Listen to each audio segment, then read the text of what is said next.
On the day of the college entrance exam in my previous life, all 43 students in the class threatened to arrive late together, forcing the exam center to change their waiting room. I desperately tried to stop them, shouting until my throat bled, pushing them one by one through the school gate. They entered the examination hall. I became the villain later. Sully broke her leg, Joey smashed my phone, and the whole class locked me in the abandoned equipment room, the light seeping through.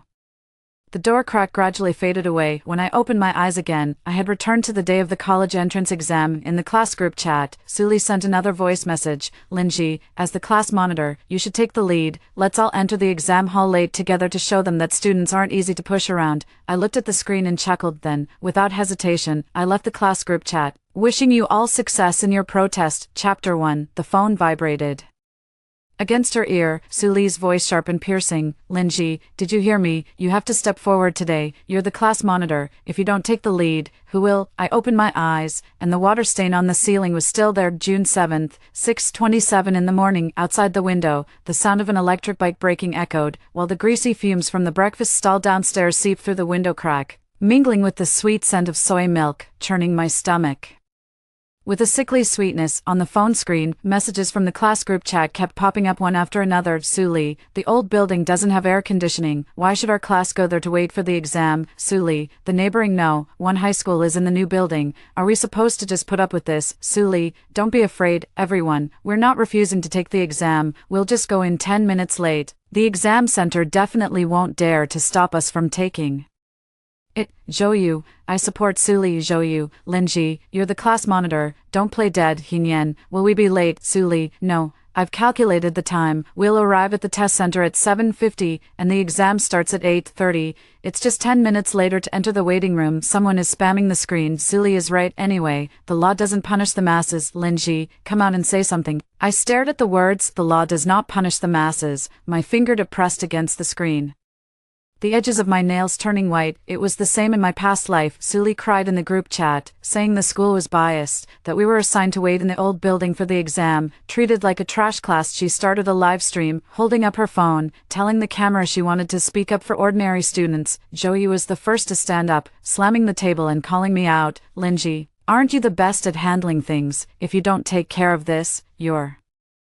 siding with the school. I took care of it. I ran to the gathering point, squeezed into the crowd, snatched the selfie stick from Sully's hand, and begged them to stop. I knelt on the steps to block the car door, scraping my palms on the concrete ground. Finally, 43 people rushed into the exam center. By 8:14, they passed the exam. I was scolded the entire summer. Sully tripped on the stairs herself, fracturing her ankle, but she claimed I pushed her. Joe, you brought people to corner me and smashed my recording phone into the drainage ditch. On the day the admission results were announced, they dragged me into the school's abandoned equipment room. The door was locked from the outside. Inside were nothing but moldy mats, rusty iron frames, and dust that choked the throat. I pounded on the door until my fingers split open. Joyu said through the door, Linji, if you care so much about others, why don't you care about yourself? Sully was crying outside the door. I don't want it to be like this either, but you owe the whole class an apology. On the third day, the sound disappeared. On the fourth day, the light was gone too. I died beside a pile of rotten foam mats, my mouth filled with the taste of blood. The phone vibrated again. Joyu called. I answered, put it on speakerphone, and with my other hand, started the recording. Linji, you finally answered. Joyu's voice came crashing through the receiver. Sully is crying. Did you know? She stood up for the whole class.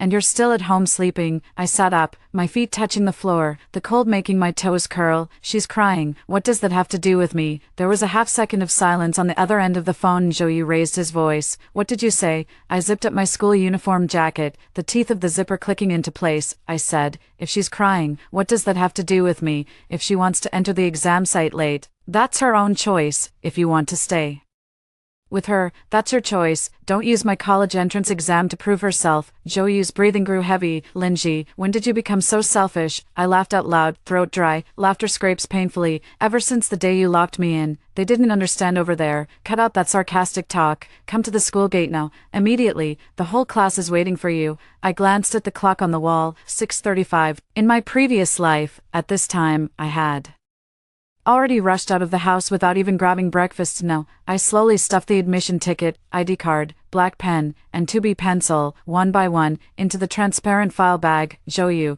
if you want to resist, I won't stop you. If you want to be late, I won't stop you. If you want to point the live camera right at the entrance of the exam site, I won't stop you. But don't come near me, Joyu sneered. You think you can clear yourself? You are the class monitor. If anything happens to the whole class, you won't get away with it. I saved the recording and renamed the file June 7th, 6:35 a.m. Joyu threatens, then let's give it a try. I hung up the phone and group messages were still popping up. I opened the class group chat, where Suli had sent her last voice message. She was sobbing, her voice soft and sticky. Linji, I know you've always had a problem with me, but today isn't just about me. If you have any conscience left, come help everyone. I opened the group settings, leave the group chat, a confirmation box pops up on the screen. I press it. The world is quiet for less than 10 seconds. Heenyan's private chat popped up. Linji, did you really leave the group? Suli said you betrayed the whole class. Joyu said he's going to wait for you downstairs at your house. I stuffed my breakfast into the side pocket of my backpack and opened the front door. The hallway smelled damp, and the handrail was covered in dust. I called my mom as I walked downstairs. The call connected, and I could hear the sound of a spatula clanging against a pan from her end. Gigi, are you heading out? Mom, some classmates are planning to cause trouble and might try to stop me from entering the exam site. The sound of the spatula stopped. Where are you now? Go downstairs, don't argue with them, head to the intersection where there are police officers on duty first. If anyone touches you, shout. Are your exam admission ticket and ID card ready? Yes. Is the recording on? It's on. My mother took a deep breath. All right, remember, nothing is more important than your college entrance exam today. If they want to cause trouble, don't get involved. I walked to the entrance of the residential area, the morning light piercing my eyes. The leaves of the locust trees by the street rustled as the wind lifted them. I saw Joyu standing by the roadside, wearing a white school uniform and holding a bottle of mineral water in his hand. 2 other boys were standing beside him. The 3 of them all looked at me. Joyu walked toward me, his shoe soles crunching over the breakfast plastic bag on the ground. Linji, come with me. I stopped next to the security booth in the residential area, my finger pressing the side button of my phone. The screen lit up with the recording interface. Take one more step forward, and I'll call the police. Joyu's footsteps halted. He stared at me, his gaze darkening. Are you serious? I raised my phone, aiming the camera at him. Smile. For the police to see. Chapter 2. Joyu's face tightened, the plastic water bottle in his hand crunching under his grip. Li Jia, standing beside him, turned his head away and muttered a curse under his breath. What the hell? They're even recording this. I held my phone steady. You 3, blocking the entrance of my residential area early in the morning, demanding that I go with you. I refused to go, and you still closed in on me. I'm recording this. It's not illegal. Joyu's jaw tightened. Linji, don't put it so harshly. We're classmates. Classmates can block the door. Can a classmate just forcibly take me away? Can a classmate just use my college entrance exam as live streaming material for Suli? Joyu's face turned pale. Suli wasn't doing it for the live stream. She did it for our class. I nodded. All right, for your class, then you go. I'll take the exam alone. Li Jia took half a step forward. Stop pretending to be so noble. Whenever something happened in the class before, wasn't it always you running around to help? Now that Suli needs you, you're hiding. I looked at him. In my past life, outside the equipment room. Li Jia laughed the loudest. He took the water from my backpack and shook it against the door. Class monitor, aren't you the best at solving problems? Beg me, and I'll let you have a sip. A metallic taste rose in my throat. I aimed my phone camera at Li Jia's face. Li Jia, you just said that Suli needs me, so I have to go. Let me ask you, which regulation from the Education Bureau states that the class monitor must accompany the entire class when they're late? Li Jia was left speechless. Joyu reached up to block the camera. I took a step back, my shoulder pressed against the glass of the security booth. The security guard pushed open the window. What are you doing? I spoke up immediately. Uncle, they're trying to stop me from going to take the college entrance exam. The security guard's face darkened as he picked up the walkie-talkie on the table.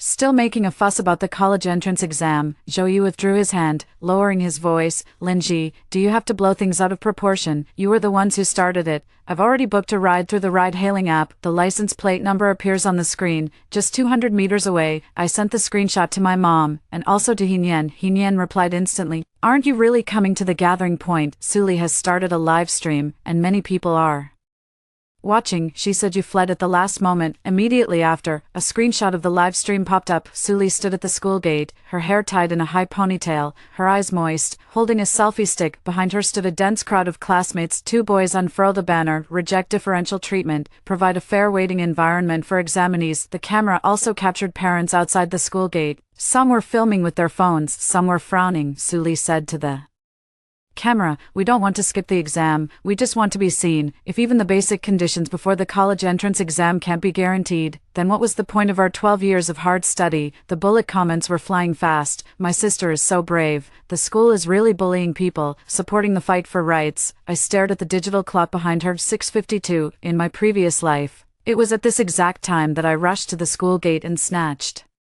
her banner away. Back then, she threw herself into Zhou arms, crying, while half the class cursed me. "How dare you interrupt her? Are you afraid she'll steal the spotlight from you? What's so great about being class monitor?" I swallowed all the criticism, called a car, pleaded with the teacher, contacted the traffic police, and escorted them all the way to the exam site. This time, the taxi stopped right in front of me. The driver rolled down the window. "What's the last 4 digits of your phone number?" I pulled open the car door. Zhou stepped over and grabbed the edge of the door. "Linji, you can't leave." I looked at his hand. In my past life, this hand smashed my phone. The screen cracked like a spider web, and the recording abruptly cut off. I suddenly raised my voice. "Someone is blocking examinees from going to the exam hall." All the parents sending off their children at the intersection turned to look. An aunt wearing a red cheongsam frowned and approached. "Young man, what are you doing? Today is the college entrance exam, and you're blocking people." Zhou hand froze. Li Jia pulled him. "Brother, you, let it go." Zhou didn't let go. I took out my exam admission ticket and held it up for everyone around to see.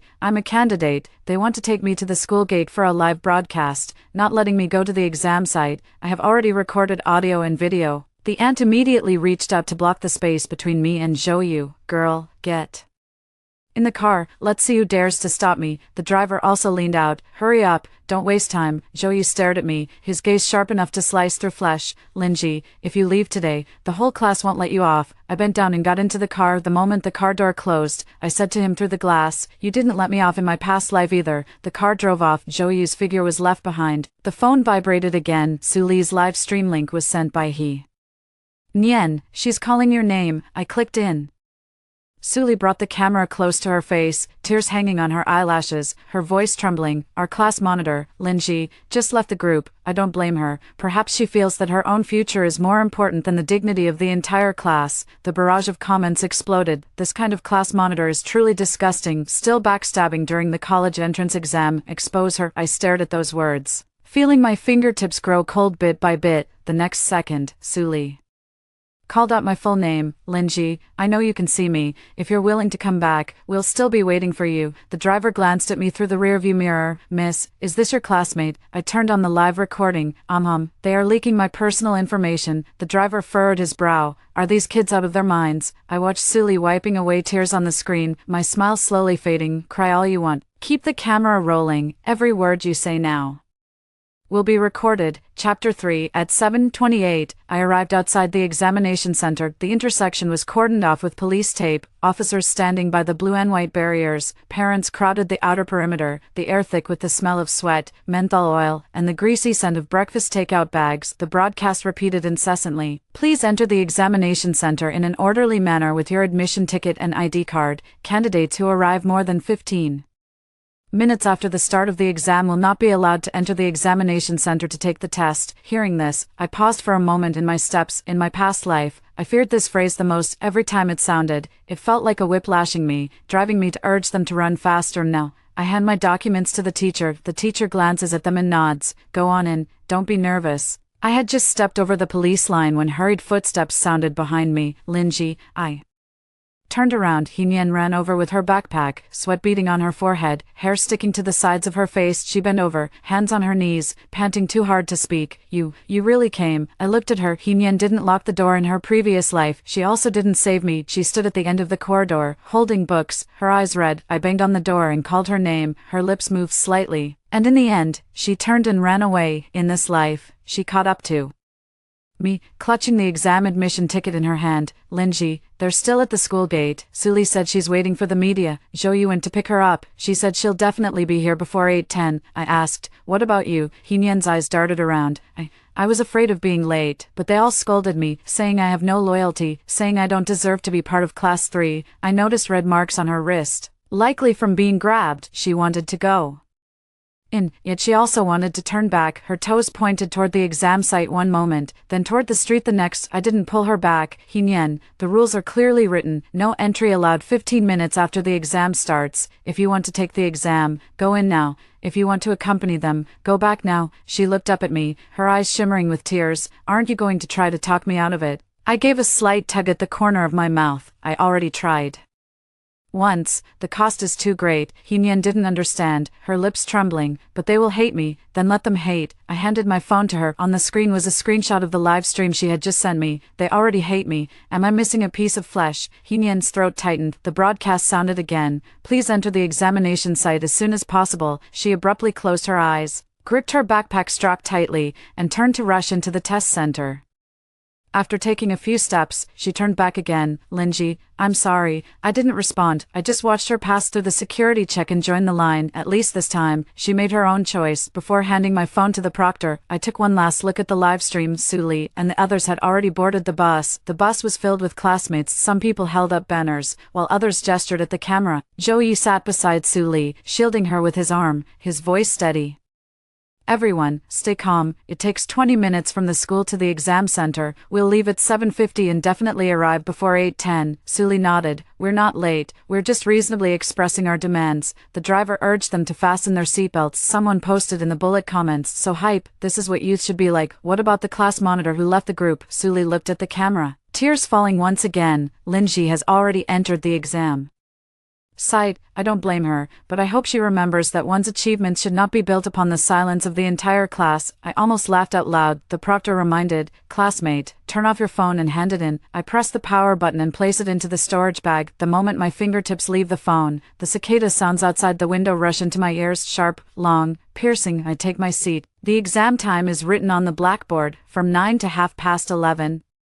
I touched a rough spot on the corner of the desk, and it pricked my fingertip. The slight pain jolted me fully awake. In my past life, I sat here, my hands trembling uncontrollably. My mind was filled with images of Suli falling and Zhou's face as he scolded me. Halfway through writing the essay, my vision went dark. In this life, the answer sheet is spread out before me. The scent of ink is faint. The sound of the proctor tearing open the exam papers rustled softly. At exactly 9 o'clock, the bell rang. I lowered my head to write my name. The tip of the pen touched down, steady without the slightest deviation. At 9:03, the sound of a car screeching to a halt came from outside the window. At 9:08, chaotic footsteps rushed up the stairwell. At 9:12, someone shouted in the distance, "Teacher, we're the examinees." At 9:15, the broadcast outside the examination center's gate sounded. Candidates who arrive more than 15 minutes after the start of the exam will not be allowed to enter the examination center to take the test. 9:16, a scream pierced through the window crack and stabbed into the examination hall. Why won't you let us in? Our whole class is here. You can't ruin us. I held my pen and continued writing the answers to the reading comprehension questions. Chapter 4. When the bell rang at the end of the Chinese exam, the shouting outside had long since ceased. I handed in my paper, stood up, and my legs felt a bit numb. In the hallway, there was a murmur of hushed discussions. I heard a whole class was late. They were stopped outside. Really, how could they dare to be late for the college entrance exam? They must be out of their minds. I walked out carrying a transparent bag. The sun had baked the ground pale, and a crowd was gathered outside the security line at the entrance of the exam site. I spotted Suli at a glance. She was sitting on the roadside steps, her school uniform skirt stained with dust, and the banner in her hand had been trampled with footprints. Zhou stood in front of her, speaking with the police officer. The veins on his temples were throbbing, and his voice was terribly hoarse. We didn't mean to be late. There was a traffic jam on the way. The live broadcast vehicle is blocking the road. We've already arrived at the entrance, just 1 minute away. The police officer flipped through the record book, arrived at the entrance of the examination site at 9:16. 32. No entry is allowed 15 minutes after the exam Begins. This rule is clearly stated on the back of the admission ticket. Suli suddenly looked up. But there are 42 of us, not just one person. How could you let 42 students score 0 in Chinese? The parents nearby gasped in shock. A whole class. Who else is to blame for this? If you're late for the college entrance exam, even a god can't save you. Suli heard those words, and the flesh on her face trembled slightly. She immediately turned her head, her gaze searching through the crowd. Seeing me, her eyes suddenly lit up, not with joy, but with the brightness of grasping a lifeline. Linji, she rushed over. Zhou Yu also saw me and took a few quick steps to stand before me. Why didn't you wait for us? I stopped inside the police line, surrounded by teachers, police officers, and parents. I looked at his outstretched hand. Zhou Yu paused midair, probably recalling the morning's recording. He gritted his teeth. You knew we would be late. You knew the rules. You're the class monitor. Why didn't you remind us? I chuckled. I didn't remind you. Didn't you see the back of the admission ticket in the group chat? Didn't you listen to the pre-exam meeting at school? The broadcast was on from 7:30 to 9:15. Are you deaf? Zhou Yu was momentarily speechless, caught off guard by my words. Suli covered her chest, tears falling onto her school uniform with a soft patter. Linji, don't say that. We were caught up in the heat of the moment. You were the calmest. You should have stopped us, just like before. I look at her. She is too good with words. In her previous life, she was just like this. She never says, I was wrong. She only said, you should. I asked. I pulled it. Will you listen? Suli choked up. Li Jia squeezed in from behind, his eyes red. Stop pretending. You left the group this morning just to see us get into trouble, didn't you? I nodded. Right. The surroundings fell silent for a moment. Zhou Yu's expression shifted. Su Li's lips curved slightly, as if she had finally caught me slipping up. I continued, I want to see where the path you chose for yourselves will ultimately lead. You have shown me. Li Jia raised a hand and pointed at me. You admitted it, officer. She admitted it. She deliberately harmed us. I turned to look at the police officer. Officer, can I report a crime? The police officer looked at me. What's going on? I took out my backup phone. Before the exam, I had handed in my main phone. The backup phone has been kept powered off in the transparent bag's inner pocket, without internet connection, storing only local files. I opened the photo album. At 6:35 in the morning, Zhou Yu called and demanded that I join their operation. At 6:40, the three of them blocked the entrance to my residential community. At 6:52, Suli mentioned my full name in her live stream, accusing me of betraying the entire class. At 7:28, just before I entered the exam site, He Nian told me they were still live streaming at the school gate, waiting for the media. All of this is backed by audio recordings, video footage, and screenshots. The color drained from Suli's face. She wanted to speak, but I played the first recording first. Zhou Yu's voice came from the phone. Come to the school gate now. Immediately. The whole class is waiting for you. You leave today, and the whole class won't let you off. The expressions of the surrounding parents changed. Someone muttered, a curse. Isn't this a threat? I clicked on the second video again. In the footage, Zhou Yu was holding onto the taxi door. I held up my exam admission ticket and said, I'm a candidate. They want to take me to the school gate for a live broadcast, not letting me go to the exam site. The aunt's voice was also recorded. Girl, get in the car. Let's see who dares to stop you. Zhou Yu's face tightened. Suli rushed over, trying to grab my phone. Stop playing it. The police officer immediately reached out to stop her. Step back. Suli's hand froze in midair. Her tears were still hanging, but there was no one to hand her a tissue. I looked at her. Didn't you want the whole internet to see? Don't stop. Chapter 5. Suli's live streaming account was quickly banned. The reason was clearly stated: leaking others' personal information, inciting minors to block examinees, and disrupting public order during the examination period. She stared at the phone screen, her fingertips constantly refreshing the page. Each time she clicked, the page turned gray. Zhou Yu whispered, let's go back to school first. Math class this afternoon can't go wrong again. Suli suddenly looked up. Back to school? You want me to go back like this? If I don't take the Chinese exam, my parents will kill me. She grabbed Zhou Yu's sleeve, her nails digging into the fabric. Go find Linji, have her delete the video, have her say it was a misunderstanding. Zhou Yu looked at me. I was already walking toward the bus stop. He caught up and blocked my way, his voice lowered to a whisper. Linji, everyone is finished now. Are you satisfied? I stared at the bus stop sign. Move aside. What exactly do you want? Deleting the video is impossible. Public clarification is also impossible. Zhou Yu, your own live stream has platform records. There are surveillance cameras at the entrance of the exam site. The on-duty police officers have records. Instead of begging me now, you'd Better go back and memorize math formulas. Zhou jaw tightened, his eyes blazing with fury. You're truly ruthless. I looked up. Not as much as you. He froze for a moment. I took a step forward, almost pressing against his chest, and lowered my voice. Zhou, remember this. From today onward, every time you think about touching me, think of the video from this morning first. Think again about what you just asked me. Whether to delete it or not, I'm not deleting it. I've also made 3 backups. The bus pulled into the station. The doors opened, and a wave of cold air rushed out. I get on the bus and drop in the coin. Before the door closes, Suli's crying voice comes from behind. Linji, come back. You can't leave. The car starts moving. Her voice is crushed beneath the tires. I sit by the window, my palm open, only to realize it's drenched in sweat. Not afraid. It's that the body still remembers the door from a past life. Remembers the darkness without water, without sound, fingernails scraping against the iron door. Scraping until they peeled back. I closed my eyes. This time, the door is on their side. They did show up for the afternoon math exam. 42 people stood outside the test center, some with swollen eyes, others with pale lips. There were no banners, no live stream. Suli wore a mask, her head bowed very low. Zhou stared at me, dark circles under his eyes. I walked past them. Li Jia suddenly spoke. Linji, you just wait. I stopped. The 2 boys beside him immediately pulled him back. Stop talking.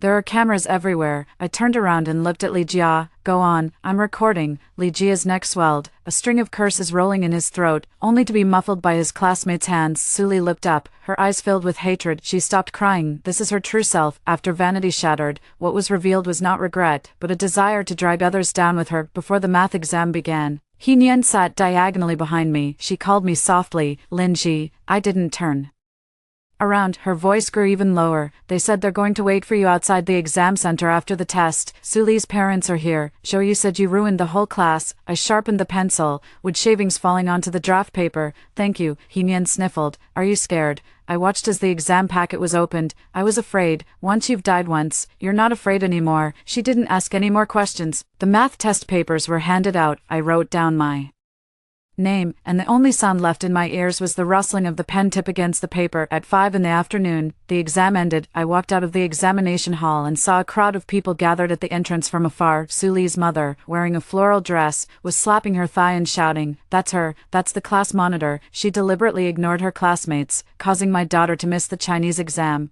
Zhou stood nearby, not stopping them. Suli leaned against her mother, her eyes swollen and glistening. She saw me, her lips trembling slightly. Mom, it's her. The next second, Mrs. Su rushed past the police line and swung her hand toward my face. I wanted to dodge, my foot retreating half a step. A hand reached up from the side, directly gripping Mother Su's wrist. The on-duty police officer's voice grew stern, assaulting a candidate at the entrance of the exam site. Mother Su struggled. She harmed my daughter. What's wrong with me hitting her? I raised my phone. The screen of the backup phone is lit up. Auntie, say it again. Who do you want to hit? Mother Su's mouth was open, saliva clinging to the corners of her lips. Parents around raised their phones. Suli finally panicked. Mom, stop talking. Too late. I pressed save. Chapter 6. That evening, Suli switched to her alternate account to post another video. She did not show her face. The camera focuses on a crumpled exam admission ticket, the voice sounding extremely hoarse, I admit. Our approach today was immature, but out of a class of 42 people, why did it come to this? As the class monitor, Lin, knowing full well that we were emotionally charged, chose to leave the group, chose to stand by, chose to record the video. She did not break the law, but is she really without fault? Comments quickly piled up under the video. The law can't control cold-blooded people. She's too good at protecting herself. You can tell at a glance she's no good. The whole class was late, but she was the only one who wasn't. Isn't that strange? I suggest checking if she knew something in advance. I sat at my desk, the desk lamp casting a pale glow on the edges of the test paper. The phone keeps vibrating. An unfamiliar number calls in. A text message pops up. Someone like you deserves to take the college entrance exam. You've ruined 42 people. Why don't you just die? I stared at the last message and let out a short laugh from my throat. I took a screenshot of the text message, blurred out the number, and sent it to my mom. 3 seconds later, my mom called. Gigi, don't go back. I know. Your dad has already gone to the police station. Tomorrow's exam. Your dad, and I will take leave to take you there. No need. Silence fell on the other end of the line. I gripped the pen, my fingertip pressing against the groove in the barrel. Mom, wait outside. Don't argue on my behalf. I can handle it.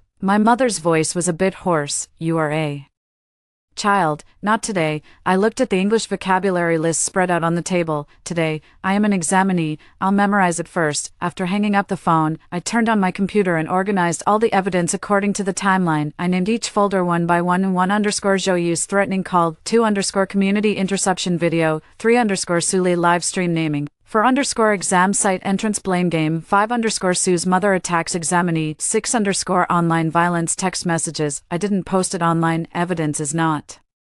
For arguing, evidence is a knife. Wait for the other party to extend their neck before striking with the knife. At 11:20, Heenyan sent me a message. They're insulting you in another group chat. Someone said they want to Photoshop your picture into a funeral portrait. Li Jia said she'll block you after the last exam. I took a screenshot. Pictures were sent one by one. The group chat is named Class 3 Anti-Lin Ji Group. Zhou Yu, doesn't she like recording? Zhou Yu, let her record to her heart's content. Li Jia, after the exam, she won't have police protection anymore. Suli, don't act impulsively. Suli, I don't want to cause any more trouble for everyone because of me. Someone immediately comforted her below. Lily, you're too kind. It's all because Lin Ji forced it. If she dares to come tomorrow, she'll learn what it means to face the whole class. I looked at the words, don't act impulsively, and smiled. Suli never hands the knife directly. She only places the knife on the table, then cries and says, "No." I saved the screenshot and forwarded it to my dad. My dad replied with 4 words, already reported to the police. The next morning, 2 police officers were stationed outside the exam center. Zhou Yu's expression changed when he saw me. Li Jia gritted his teeth, not daring to move. Suli stood in line, her eyes fixed on the ground. I walked past her. She suddenly spoke. "Linji, do you sleep well at night?" I stopped. "I slept for 7 hours. Suli raised her head, her eyes filled with red streaks every time I closed my eyes. I see my mother crying. My father smashed all my live streaming equipment. My account is gone, and so is my Chinese. Are you satisfied now? I looked at her chapped lips. Suli, you've got it wrong. It was your dad who smashed your device. It was you who made yourself late. It was the platform that banned your account. It was the rules that stopped you from entering the exam hall. I just didn't kneel down to clean up your mess for you. Her chest heaved, her fingers gripping the exam admission ticket tightly. The corners of the paper crumpled. You could have saved me. I took a step closer to her. I saved you in my past life. She froze. I offered no further explanation. The broadcast began. Please enter the examination hall. I turned and walked into the test center behind me. Suli's voice was so low it felt venomous. Linji, don't think it's over just because the exam is finished. I did not look back. Chapter 7. When the last exam ended, the sky hung low and heavy.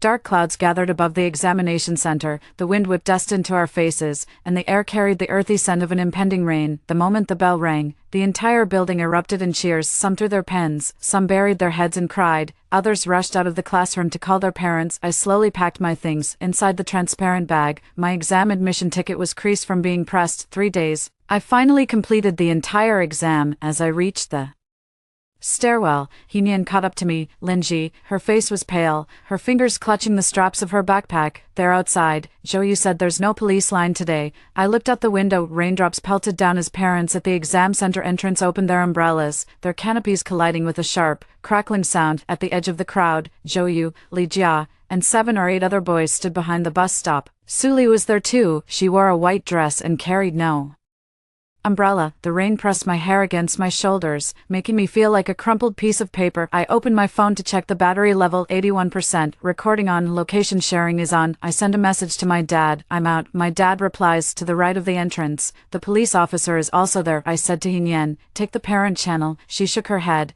I'll go with you. I look at her. Are you sure? She bites her lip and nods. This time, I won't run. I didn't say thank you. We walked out of the exam center. The rain hit my face, chilling to the bone. Zhou Yu held a black umbrella, standing in front of me. Linji, let's talk. I raised my phone. Talk, you record. He glanced at his phone, a smirk tugging at the corner of his mouth. Besides recording things, what else can you do? I can take exams. His eyes darkened. Li Jia emerged from the side. Don't get too cocky. If we fail Chinese, you won't get off easy either. I asked, are you going to hit me?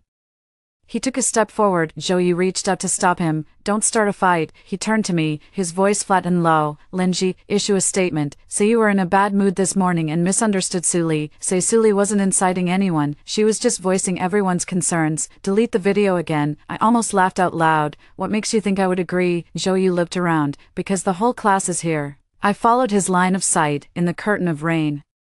Dozens of people stood beneath umbrellas, some were looking down, some were watching me, some even have hatred in their eyes. In my previous life, they surrounded me just like this. That day was not a rainy day, the sun was scorching, the cement ground so hot it made the soles of my shoes feel soft. They cornered me behind the teaching building, pushing me with every word they said. Apologize, kneel down to Sue Lee, you caused her leg to break. You got us scolded. I retreated to the corner of the wall, my back scraping against the rough surface, my skin burning. Zhou raised his hand and smashed my phone. Now, the rain drips down my chin. I look at him. What if the whole class is here? Suli steps out from under the umbrella, her tears mingled with the rain, indistinguishable one from the other. Linji, I beg you, I really can't hold on anymore. My dad said he wants me to repeat a year of school, and he won't give me any more money to work on my account. The parents of my classmates are all criticizing me. Just say one sentence, just one, saying I didn't mean to do it. She reached out to grab my sleeve. I step back. Don't touch me. Her hand freezes. The next second, her knees bend, as if she's about to kneel. The classmates around gasped in shock. Zhou immediately reached out to support her. Lily, Suli cried as she pushed him away. Let me kneel. Isn't it enough that I kneel to her? Linji, isn't this exactly what you want? Her knees had just touched the damp ground. I step aside. Don't kneel to me, kneel to the rules, kneel to your live stream, kneel down, for the law does not punish the masses. Suli looked up, her eyes instantly filled with venomous resentment. She suddenly stood up, pointing at me and shouting, you just want to drive me to my death. You know exactly what my family situation is like. You know perfectly well that my parents only care about grades. You know that account is my only way out, and you still treat me like this. I held the phone closer. Are you done talking? She lunged forward to snatch it. Zhou Yu didn't stop her. Hinyan screamed. The umbrella hit the ground. The moment Su Li's fingers touched the edge of my phone, a hand from the side grabbed her arm. The police officer's voice sounded like iron striking the ground. Robbery. Su Li froze completely. My father pushed his way through the crowd and stood in front of me. His hair was soaked by the rain, his chest heaving. Whoever touches my daughter again, I'll call the police right now and pursue this to the end. Zhou Yu saw my dad, then saw the police officer, and the tough facade he had been maintaining cracked. Li Jia stepped back. The crowd dispersed a bit. I saved the recording from earlier, then I opened a file. Everyone, since everyone's here, listen to this. Amidst the sound of rain, Zhou Yu played the voice message from the group chat the previous night. Didn't she like recording? Let her record all she wants.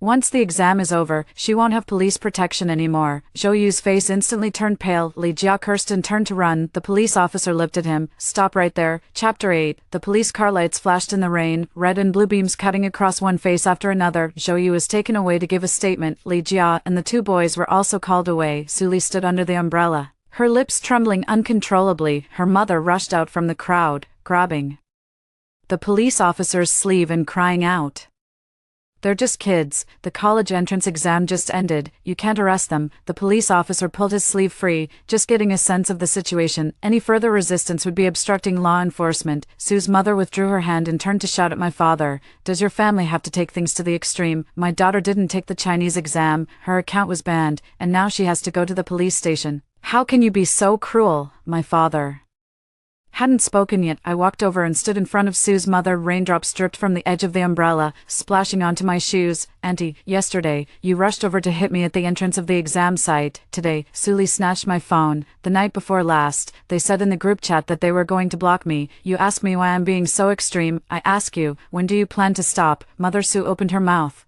but for a long time, she couldn't utter a complete sentence. Suli suddenly spoke. Mom, don't beg her. She wiped her face, her voice hoarse as if sandpaper had scraped over it. She won't let us go. I nodded. Right, I won't. Someone nearby let out a very soft gasp. Suli stared at me. You finally admitted it. Linji, you're just seeking revenge. I looked at her, and the iron door from my past life flashed before my eyes. Outside, she said the same thing. Linji, don't blame me. I just wanted you to know what it feels like to be hated by the whole class. I moved the umbrella back, letting the rain hit my face. Suli, when I died in my previous life, you were also outside the door. You said I owed the whole class an apology. Her pupils contracted slightly. What are you talking nonsense about? I took a step closer. It's okay if you don't understand. You just need to understand now. From the moment you started the live stream and called out my full name, from the moment you had Zhou Yu block me, from the moment your Mother rushed over and hit me. Every step you've taken has been recorded. I don't need to make up stories. You paved the way yourselves. Suli's lips lost their color. She looked in the direction where Zhou had been taken away, then turned her gaze to the group of classmates who were hanging their heads. Speak up. Didn't you all support me? Tell the police we just wanted to talk. No one moved. The sound of rain grew louder. Li Jia's mother pulled her son behind her and whispered angrily, "Are you crazy? Still getting involved?" Another girl said softly, "Lily, you were the one who said Lin Ji would take responsibility." Suli abruptly turned around. "When did I ever say that?" The girl flinched at the shout. The boy beside her gritted his teeth. You said she was the class monitor. You said she would definitely end up the same as before. You said even if we're late, with the media present, the exam center wouldn't dare stop us." One sentence after another, like stones hitting Suli. Suli's eyes widened. "No, that's not how it is. You're the ones who wanted to come. I didn't force you. I just suggested it. Finally, they're here passing the buck. In the past life, they pinned the blame on me. In this life, she passes the buck to the entire class." The expressions of the surrounding classmates all changed. Hinyan stepped forward, holding a phone in his hand. "Suli, you said in the group chat that anyone who doesn't go is a traitor. You also asked everyone to share the live stream link. I have a screenshot." Suli pounced over. "Hinyan, you betrayed me too." Hinyan stepped back, her voice trembling,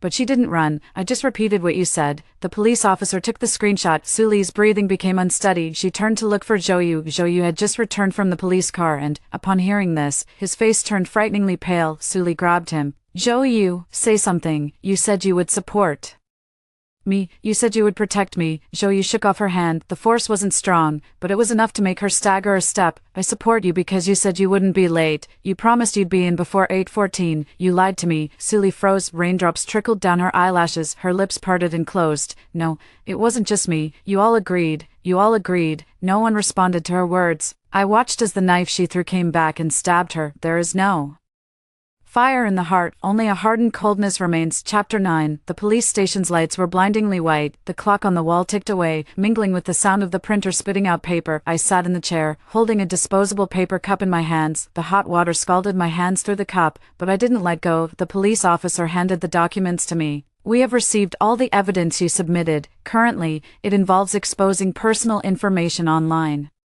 threats surrounding examinees, and attempted phone theft. We will contact the school and the platform later." I nodded. "Thank you." Zhou sat on the other side, his hair still wet, the collar of his school uniform clinging to his neck. His father had arrived, dressed in a suit, his face as dark as the bottom of a pot. "Apologize." Zhou didn't move. His father slammed his hand on the table. "I told you to apologize." Zhou's shoulders trembled slightly as he slowly looked up at me. Those once condescending eyes were now bloodshot. "Lin Ji, I'm sorry." I took a sip of water. It scalded the tip of the tongue until it went numb. "Sorry for what?" Zhou's Adam's apple bobbed. "I shouldn't have blocked you. I shouldn't have threatened you. I shouldn't have made you delete the video." I looked at him. "What else?" His eyes flickered. "What else?" I set down the cup. "You shouldn't think that just because Suli cried, the whole world should make way for her." Zhou pressed his lips together. His father cursed again. "Speak." Zhou closed his eyes. "I shouldn't have sacrificed your college entrance exam to make way for her." I smiled slightly. "That sounds much better." He looked up, a sudden glimmer of light appearing in his eyes. "Then can you, not withdrawing?" The light went out. I placed the paper cup back on the table. "I accept your apology, but I will not withdraw. Apologizing is your business. Pursuing accountability is mine." Zhou's face gradually fell. His father turned to my dad, offering an apologetic smile. "The kid is confused. We're all from the same school. Give me a chance." My father pushed the materials forward. "My daughter was blocked, threatened, and cyberbullied on the day of the college entrance exam. When your son acted foolishly, he almost ruined her entire life. Opportunities aren't begged from victims, they're taught at home by your own upbringing, Mr." Zhou's face flushed with embarrassment as he pulled Zhou aside to sign the documents. Over at Suli's side, the situation was even more chaotic. Her father raised his hand to hit her, but was stopped by the police officer. Suli huddled in the chair, clutching her backpack with both hands, murmuring repeatedly, "I didn't mean to be late. I just wanted them to apologize. I just want to gain more followers in the live stream. I didn't expect to get 0 in Chinese." Her mother collapsed to the ground, crying. "Lily, how could you be so foolish? Your dad said he won't pay for the retake fees. Your account is gone too. What are you going to do now?" Suli suddenly looked up. It's Linji, it's all Linji. If she had stopped me, I wouldn't have done this, she shouted at me, her voice breaking. You used to stop me. On what grounds did you not stop at this time? On what grounds? Everyone looked at me. I stood up, the chair leg scraped against the floor, making a harsh sound. Because I don't owe you. Suli froze as if she had been slapped. I said word by word. You want to livestream because you're greedy. You want the whole class to accompany you because you're mean. You miscalculated the time because you're foolish. You can't take the Chinese exam because the rules have caught up with you. Suli, I am not your mother. I won't be the one to collect your body. Her lips trembled, tears rolling down. How could you say that about me? I looked down at her. I can say something even worse. Do you want to hear it? She doesn't dare to respond. My dad gently pressed his hand on my shoulder. Gigi, let's go. When we stepped out of the police station, the night breeze brushed past us, the rain had stopped, and the road was covered in puddles. The street lights shattered in the water, scattered by the passing wheels. Hinyan stood at the door. She held an umbrella in her hand, its tip poking the ground. Linji, my parents are here to pick me up. I just finished giving my statement. I've submitted all the screenshots. I nodded. She looked at me, her lips moving a few times. Before, I saw them bully you many times. I didn't dare to speak up. I didn't comfort her. Her eyes instantly welled up with tears. I know it's useless to say it now, but I want to say, I won't pretend not to see anymore. I looked at her for a long time. Hinyan, don't make promises to me. In the future, when you face your own matters, just don't run away. She nodded vigorously. I turned and got into the car. Outside the car window, the lights of the police station grew farther away. I leaned back in the seat and closed my eyes. The dead silence of the equipment room was no longer in my ears. It was my mom sniffling quietly in the front seat. My dad said, let's go home and have noodles. I opened my eyes. Add 2 eggs. My mother immediately said, add 3. Chapter 10. The day the scores came out, the weather was so hot that the leaves curled at the edges. I sat in front of the computer, my palm pressing down on the mouse, my fingertips slightly sweaty. My mother stood behind me, constantly rubbing her apron. My father said he wasn't nervous, but he held his teacup for 10 minutes without taking a sip. The webpage froze twice. On the third refresh, the scores popped up. Chinese, 136, Math, 144, English score, 141, Science composite score, 283, total score, 704. My mother covered her mouth, tears instantly falling down. The water in my dad's teacup sloshed out, scalding the back of his hand, yet he didn't make a sound. I stared at the numbers on the screen, but before my eyes floated the screenshot of that grimy admission notice from my past life. Back then, my scores weren't bad, but before I could even fill out my college applications, I had already been cyberbullied to the point of being afraid to leave the house. Suli's little essays came one after another. Joe, you brought people to block the stairwell of my home. My parents worked during the day and guarded the door at night. In the end, I didn't make it to university this time. The screen was very bright. I took a screenshot of my grades and sent it to my homeroom teacher. The homeroom teacher quickly replied with a voice message. The voice was choked with tears. Linji, your teacher is happy for you. You've done very well. These past few days, the school has also been handling matters concerning Class 3. Rest assured, all the materials have been submitted. I exit the chat, and Hinyan's message pops up. I got into the first-year university admission line. Thank you for not pulling me away or scolding me that day. I replied to her, it was you who entered the test center yourself. She sent a crying emoji. Not long after, another unfamiliar account sent a private message. The profile picture was Suli's old live-streaming avatar, and the name had been changed to a string of random characters. Linji, are you satisfied? I got 0 in Chinese. My total score won't make it to undergraduate level. My dad is sending me to a cram school, the worst kind, fully closed off. Joe, you didn't do well in the exam either. His family sent him to another city to repeat the year. Li Jiao was given a disciplinary record by the school for threatening you, and it's noted in his file. Yuan. I stared at the words Yuan, my fingertips unmoving. She sent another message, but don't forget, it was you who got us into this situation. I took a screenshot and saved it, then I replied to her, remember to enter the exam room early. The other side shows typing. It took a long time. Finally, a string of profanity was sent. I didn't finish reading it. Blocked. But the matter didn't end there. In mid-July, Suli's father took her to register at a cram school because her 0 score in Chinese had spread locally. The cram school was only willing to accept her into the high-priced class. Her father was slamming the desk in the office. While Suli stood crying at the door, someone recorded a video and shared it. In the video, her father pointed at her nose and scolded, didn't you want to be an internet celebrity? Aren't you supposed to stand up for the whole class? Now you don't even have your undergraduate degree. Am I spending over 100,000 just to teach you a lesson? Suli crouched in the corner, covering her ears with both hands. Her mother was wiping tears beside her, murmuring repeatedly, stop scolding. The child is about to go crazy. Suli raised her head and suddenly screamed, I told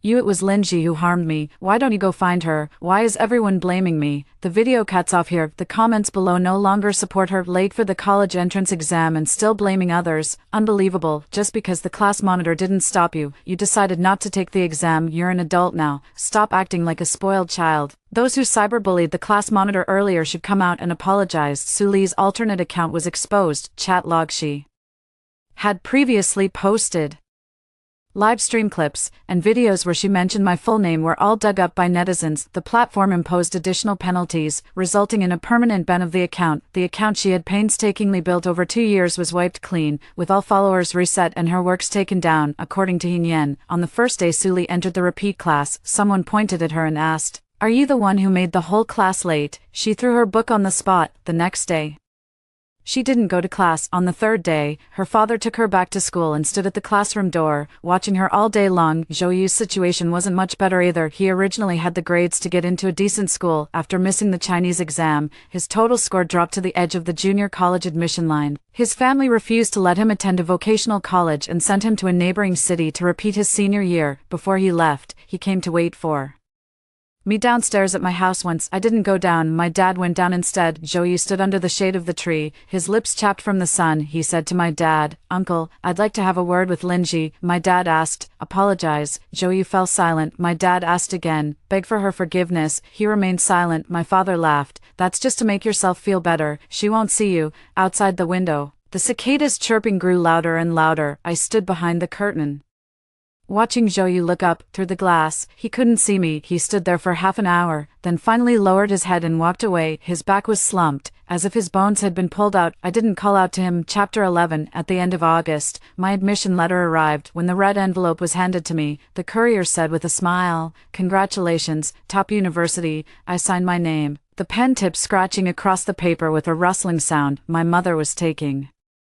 photos beside me, her hands trembling so much that 3 of the pictures came out blurry. My father took the admission letter, looking at it over and over, his eyes reddening intensely. "Our Gigi has really made it." I traced the raised school emblem on the admission letter, my fingertips slowly brushing over it. It was hard, true, it wasn't the unopened admission page on my phone from a past life. In the evening, the homeroom teacher organized an online graduation party I didn't want to attend at first. Hinyen sent a message, "Come on, the school will announce the handling results today." I clicked into the meeting. On the screen, one avatar after another lit up. Many people from class 3 were missing. Suli wasn't there, Zhou wasn't there. Li Jia entered, his profile picture dark, his microphone turned off. The homeroom teacher sat in the office, with stacks of document folders piled in the cabinet behind her. She looked like she had lost a lot of weight. "Classmates, the 3 years of high school have come to an end today. Besides congratulating everyone, I also need to address a few matters." The meeting room fell silent. The homeroom teacher picked up a piece of paper regarding the incident on June 7th, where some students organized and participated in a pre-exam gathering, resulting in their absence from the Chinese language exam. The school has completed its investigation. Student Suli repeatedly incited classmates to delay entering the examination site through class group chats and live streaming platforms before the exam, and leaked classmates' personal information, resulting in serious consequences. Given a disciplinary demerit, disqualified from the annual school-level Outstanding Graduate Award, with relevant materials archived according to regulations. Students such as Zhou and Li Jia, for blocking and threatening classmates, and gathering again to cause trouble after the exam, have been given corresponding disciplinary actions. Regarding the parts involving violations of laws and regulations, public security authorities and the platform have already taken action. Someone muted their microphone on the screen. Someone's profile picture flickered. The homeroom teacher put down the paper, her voice dropping. "One more thing, student Linji endured cyberbullying, threats, and harassment during the college entrance examination period, yet still managed to attend all her exams on time. She submitted evidence, cooperated with the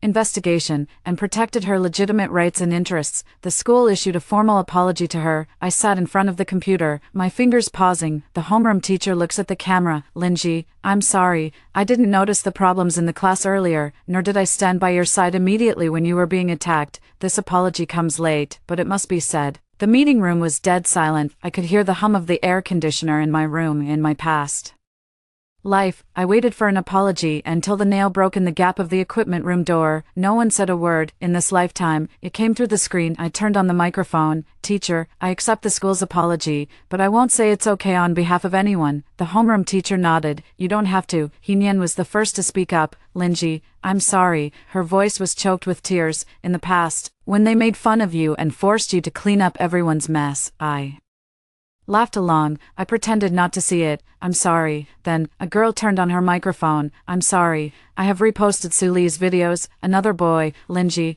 I'm sorry. I cursed at you in the group chat. Someone is crying. Someone fell silent. Li Jia's profile picture suddenly lit up. His voice was terribly hoarse. Linji, my mom wants me to apologize, but he paused, breathing heavily. I really used to think you should be in charge, because you always step in, so that day when you didn't, I hated you. Later, my dad took me to see the disciplinary materials. Only then did I realize I was just bullying someone who was easy to push around. I'm sorry. I didn't say anything, Li Jia added. I'm going to technical school next week. My dad won't let me repeat the year. He said I need to learn how to be a person first. I don't know if I'll ever be able to learn it in the future, but I won't come looking for you again. He turned off his microphone at the end of the meeting. The homeroom teacher said, everyone should remember this in the future. No one is obligated to pay for your choices. The screen went black. I sat for a long time. A text message popped up on my phone. An unfamiliar number. Linji, it's Joyu. I've arrived at the cram school. I wake up at 5:30 every morning and finish classes at 11 p.m. No one here knows Suli, and no one listens to my explanations. I always dream of that day at the exam center entrance, when you asked me if I hadn't heard the announcement. I heard it.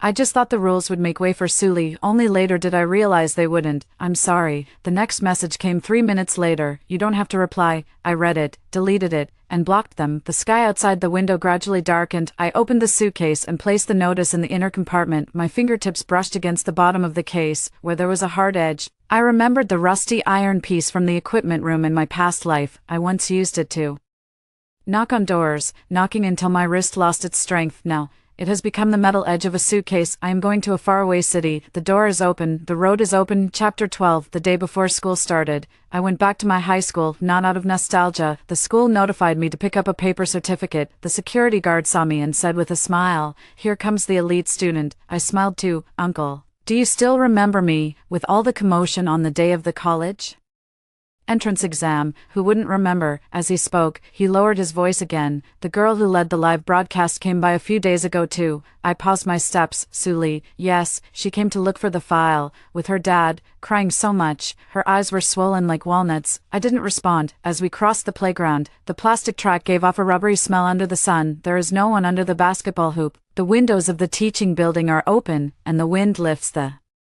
curtains, then lets them fall. I pass by the classroom of class 3. The door is unlocked, the desks and chairs have been rearranged, and chalk marks from the previous class still remain on the blackboard. I stand at the doorway, looking at the seat by the window in the last row. In my past life, after the college entrance exam, they moved my desk next to the trash can. The desktop was covered in writing, traitor, troublemaker, drop dead. I wiped it over and over, but the black ink was still stuck in the wood grain. Now the desktop is clean. Sunlight falls on it, glaringly white. I was about to leave when a quarrel came from the end of the corridor. I'm not repeating the year. I'm not going to that school. They all laugh at me. It's Suli. I turned my head. She stood at the entrance of the academic affairs office, her hair cut short, having lost a lot of weight, her school uniform hanging loosely on her. Her father grabbed her arm, his face pale with anger. What will you do if you don't repeat the year? Your live stream account is gone. Your grades are gone. What else do you plan to do? Suli shook him off. Then let me die. Her father raised his hand. The teacher from the academic affairs office rushed out to stop him. Mr. Su, please don't resort to violence. Suli slumped onto the bench, covering her face with both hands, her shoulders trembling uncontrollably. She saw me. The crying suddenly stopped. She stared at the proof bag in my hand, then noticed the university name tag hanging from my suitcase. In that instant, the flesh on her face seemed to tighten. She stood up and walked toward me, step by step. Her father called out to her, "What are you doing?" She ignored me. She stopped right in front of me. The faint smell of disinfectant in the hallway mingled with the scent of old book pages. Suli's lips were chapped, with dark circles under her eyes. Linji. Her voice was so faint it almost dissipated. Are you very happy? I look at her. I'm in a hurry. She Smiled, but it looked more like a grimace than a smile. I can't sleep every day. The cram school students call me late sister. My dad replaced my phone with a senior-friendly model. My mom cries every day. Zhou Yu is ignoring me. Li Jia avoids me when he sees me. All the people who used to surround me are gone. She leaned forward, her eyes frighteningly red. Are you satisfied now? I asked her. Do you still think it was me who harmed you? Her lips trembled. If not you, then who? If you had come out to stop me that day, if you had handled things the way you used to, I wouldn't have ended up like this. I nodded. Then keep thinking that way. She froze. I walked past her. She suddenly grabbed the handle of my suitcase. The wheels screeched against the ground. I turned back. Su Li's fingers gripped the pull handle tightly, her knuckles protruding. You can't leave. Why should you be able to go? I'm stuck in the repeat class. Why should you get to go to university? I look at her hand. In a past life, she had also grasped the lock outside the door, not to open it, but to confirm whether the lock was secure. I took my phone out of my bag and lit up the screen. Let go. A flicker of panic flashed in Su Li's eyes, but she didn't let go. You're going to record again. Yes, I'm already recording. She let go abruptly, as if scalded. I pulled up the suitcase, its wheels rolling smoothly across the ground. As I reached the stairwell, Su Li's uncontrollable sobs echoed from behind me. Linji, I'm really done for. I stopped but didn't turn back. Su Li, you're not finished. You're just finally going to take responsibility for your own life. Her sobs cut in her throat. I go downstairs, outside the building. The sunlight is very bright, scorching the ground. Beside the security guard's room, the new senior high school students are moving their books. Stacks of exam papers are piled on the tables. With some complaining and others laughing, I dragged my suitcase out of the school gate. My phone vibrated. Hinian sent a photo. She had already arrived at her university dorm, and her bed was a complete mess. Linji, I've arrived. You should head out soon too. I replied to her. On the way, the taxi stopped at the school gate. The driver helped me put my suitcase in the trunk. I got into the back seat. The window rolled halfway down. The wind blew in, carrying the astringent scent of osmanthus leaves. The high school gate grew smaller in the rearview mirror. I didn't look back. The door to the equipment room from my past life was finally left behind. This time, I didn't save them, I saved myself. After hearing the first story above, what are your thoughts? Feel free to share your opinions in the comments section. Next, there is another similar story. Let's continue to see. My sister-in-law heard that child modeling makes money, so she's been taking photos of her son with her phone every day. Desperately trying to break into the child modeling circle, I advised my sister-in-law to give up her dream of child modeling and focus more on her child's studies, but she got angry and accused me of being jealous of her son's natural star quality. My son has a high fashion face. The older he gets, the more popular he'll be. If he becomes a child model now, he'll be a big internet celebrity in the future. She wants to sign with a child modeling agency, spend thousands on model cards, and then invest tens of thousands in so-called modeling competitions. I saw through this scam targeting mothers and did everything I could to stop it. Only then did my sister-in-law give up on her dream of her son becoming a child model. Her son grew up to become an actor, but unfortunately, he's a low-tier, obscure one. My sister-in-law constantly complains to him, it's all your aunt's fault for cutting off your path to becoming a child model and child star, otherwise, you'd be earning $208 million a day like those big celebrities. His son took it seriously and, in an act of revenge, actually pushed me off a tall building to my death. When I opened my eyes again, I had returned to the day my sister-in-law first entered the child modeling circle. She was holding a photo and asking me, don't you think my son is adorable? Could he be a child model? This time, looking at the photo of the ugly child with dark skin, a flat nose, and small eyes, I smiled and said, your son is so handsome, he's just perfect for being a child model. When I opened my eyes, my sister-in-law Fiona was in the living room directing her 6-year-old son Harry to strike poses. Harry was wearing a yellow down jacket, with 2 lines of green snot under his nose, holding a toy car in his hand, and half-heartedly following his mother's instructions to make a few ungraceful movements. After the camera shutter clicked a few times, my sister-in-law excitedly showed me the photos and asked, don't you think my son is so cute? Could he be a child model? I gave her a cold glance. In my previous life, she had asked me the exact same question. I honestly told her that being a child model isn't just about having a cute baby, it also requires the parents to have sufficient connections within the industry. Moreover, both my brother and sister-in-law are quite average-looking. Their son Harry inherited all the shortcomings of their looks: 3 white eyes, a flat nose bridge, and an uneven facial contour. Even during the most adorable stage of childhood, Harry's appearance was not particularly pleasing. With such features, he couldn't even meet the threshold For child modeling, my sister-in-law, however, took offense, accusing me of being jealous that she had a son and that her son was born with the look of a supermodel, which is why I said such things. She posted Harry's photos online with the hashtag for child modeling, expecting to receive a flood of compliments. Instead, she was met with nothing but harsh and sarcastic comments from netizens. An innocent, unattractive child and a self-righteous boy mom, before letting your child become a child model. Can parents take a look in the mirror and see what they look like? When I come across posts about child models, I usually don't comment unless they're genuinely unattractive. Despite the flood of criticism, the sister-in-law's account still received a private message from someone claiming to be a child model agent named Monica. In the private message, Monica urged the sister-in-law to sign Harry with the agency and even persuaded her to spend thousands on model portfolio photos, followed by tens of thousands to participate in what was called a child model competition. I was already a broker in the media industry at that time and could tell at a glance that it was a scam targeting full-time mothers. With my strong opposition, my sister-in-law's dream of her child becoming a model finally came to an end. Unexpectedly, Harry also developed a dream of becoming a star when he grew up, so I used my connections in the industry to find him a performance teacher for art school entrance exam training. After Harry graduated from the art academy, I was the one who brought him into the industry to film. Unfortunately, Harry's appearance wasn't particularly appealing, so he could only land supporting roles. He himself doesn't have much talent and is unwilling to study hard, so even after 5 years in the industry, he remains a supporting actor beyond the third tier. Meanwhile, his college classmate Jack was a well-known child model from a young age, having appeared in numerous film and television commercials. As an adult, he debuted as a child star, landing the lead role in his first drama and becoming an overnight sensation. Harry could only play minor roles as Jack's sidekick. Harry was so envious he could almost taste blood. Whenever he complained about not being able to become a leading actor or achieve fame, his sister-in-law would pull out his childhood modeling photos to reminisce about his past glory. "You were so adorable when you were little, Mom.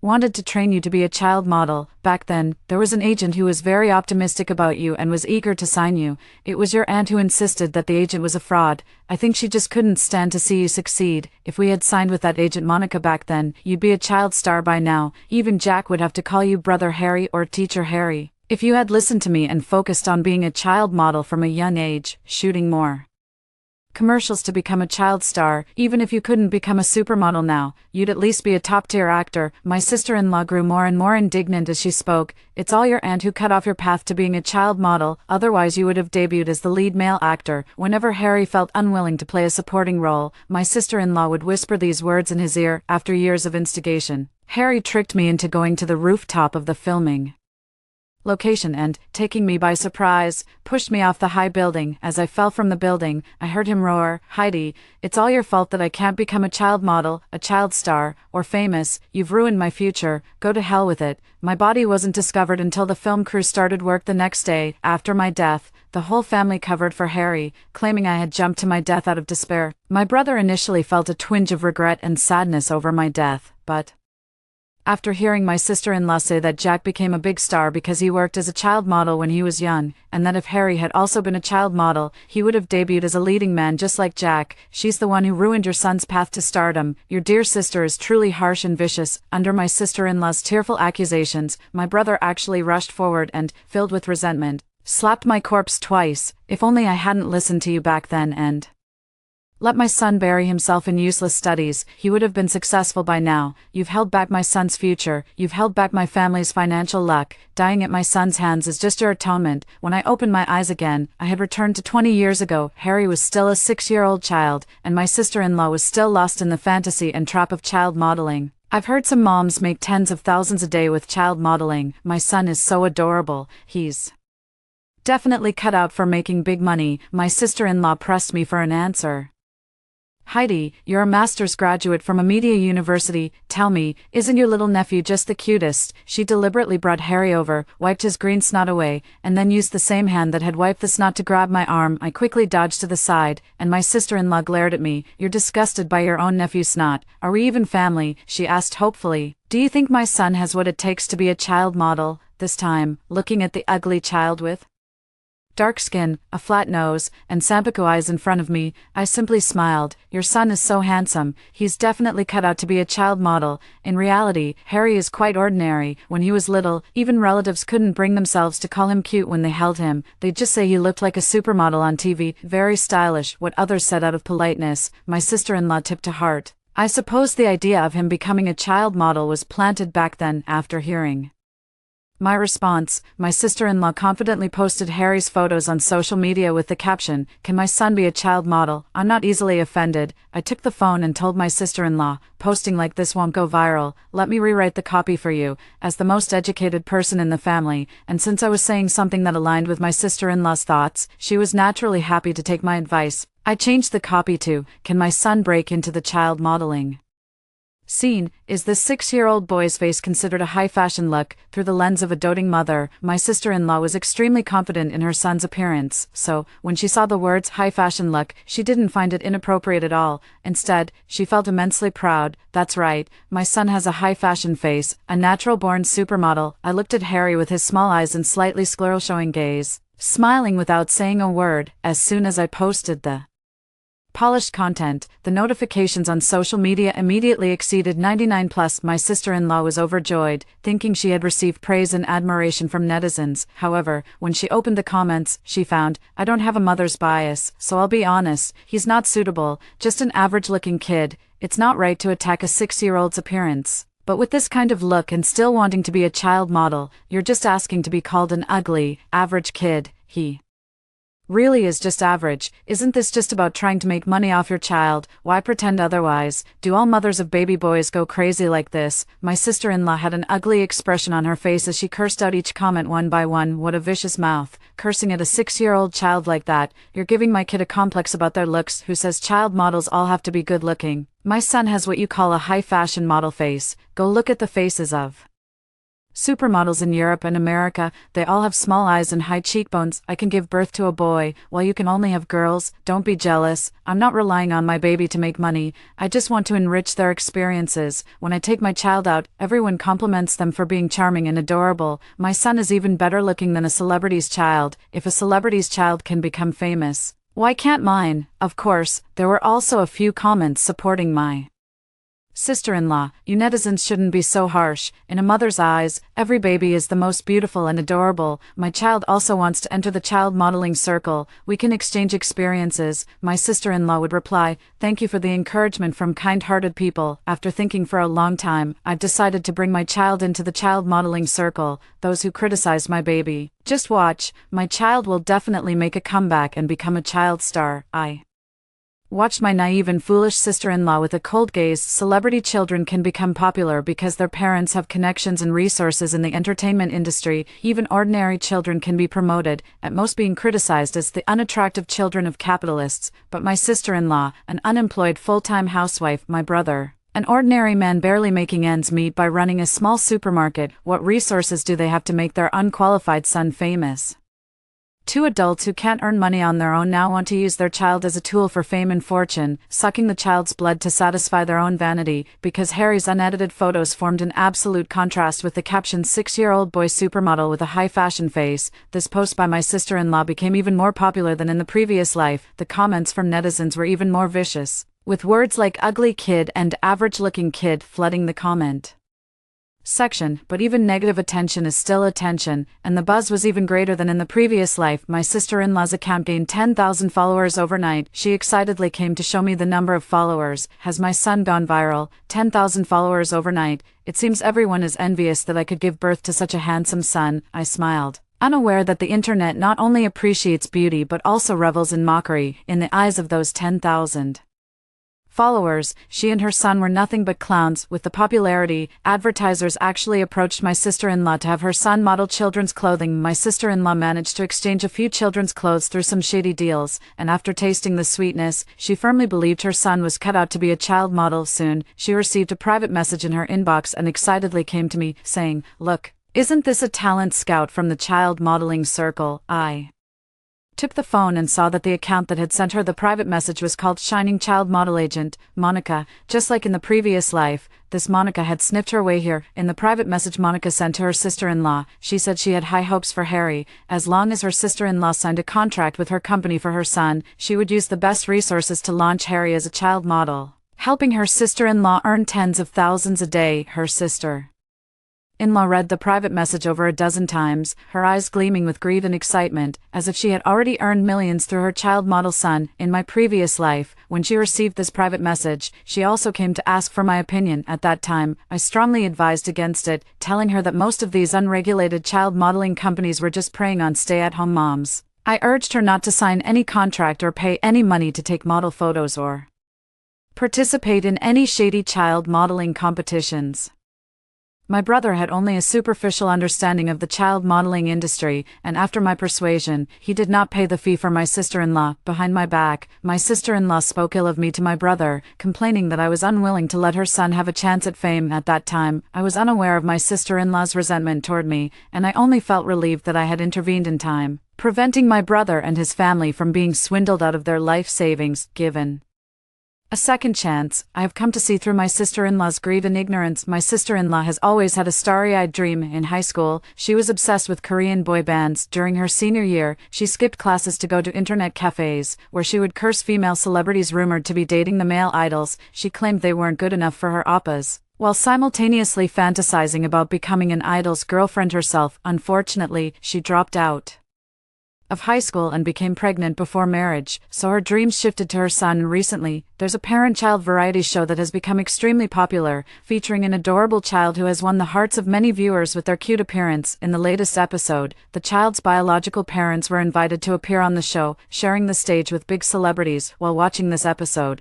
my sister-in-law was so envious that her eyes turned red. She began to fantasize that if her son became famous, she too would be invited to such shows and might even get to share the screen with the idol she's been chasing. She had long harbored the idea of getting her son into the entertainment industry, so no matter what I said, she would eventually fall into Monica's trap. In my previous life, I tried my best to persuade her to be rational, but in return, I faced the vicious backlash of this ungrateful family. In this life, I respect my sister-in-law's dream, and I also respect Harry's fate. I smiled and told my sister-in-law, promoting child models is the same as promoting celebrities. Both require a broker to make connections and guide the way. Since a talent scout has come knocking, of course, you should seize the opportunity. Soon, my sister-in-law got in touch with Monica. Monica was even invited to their home. As soon as she saw Harry playing with his toy car, she showered him with endless praise. I've been in the child modeling industry for over 10 years, and this is the first time I've seen a child with such a natural model-like appearance. If you,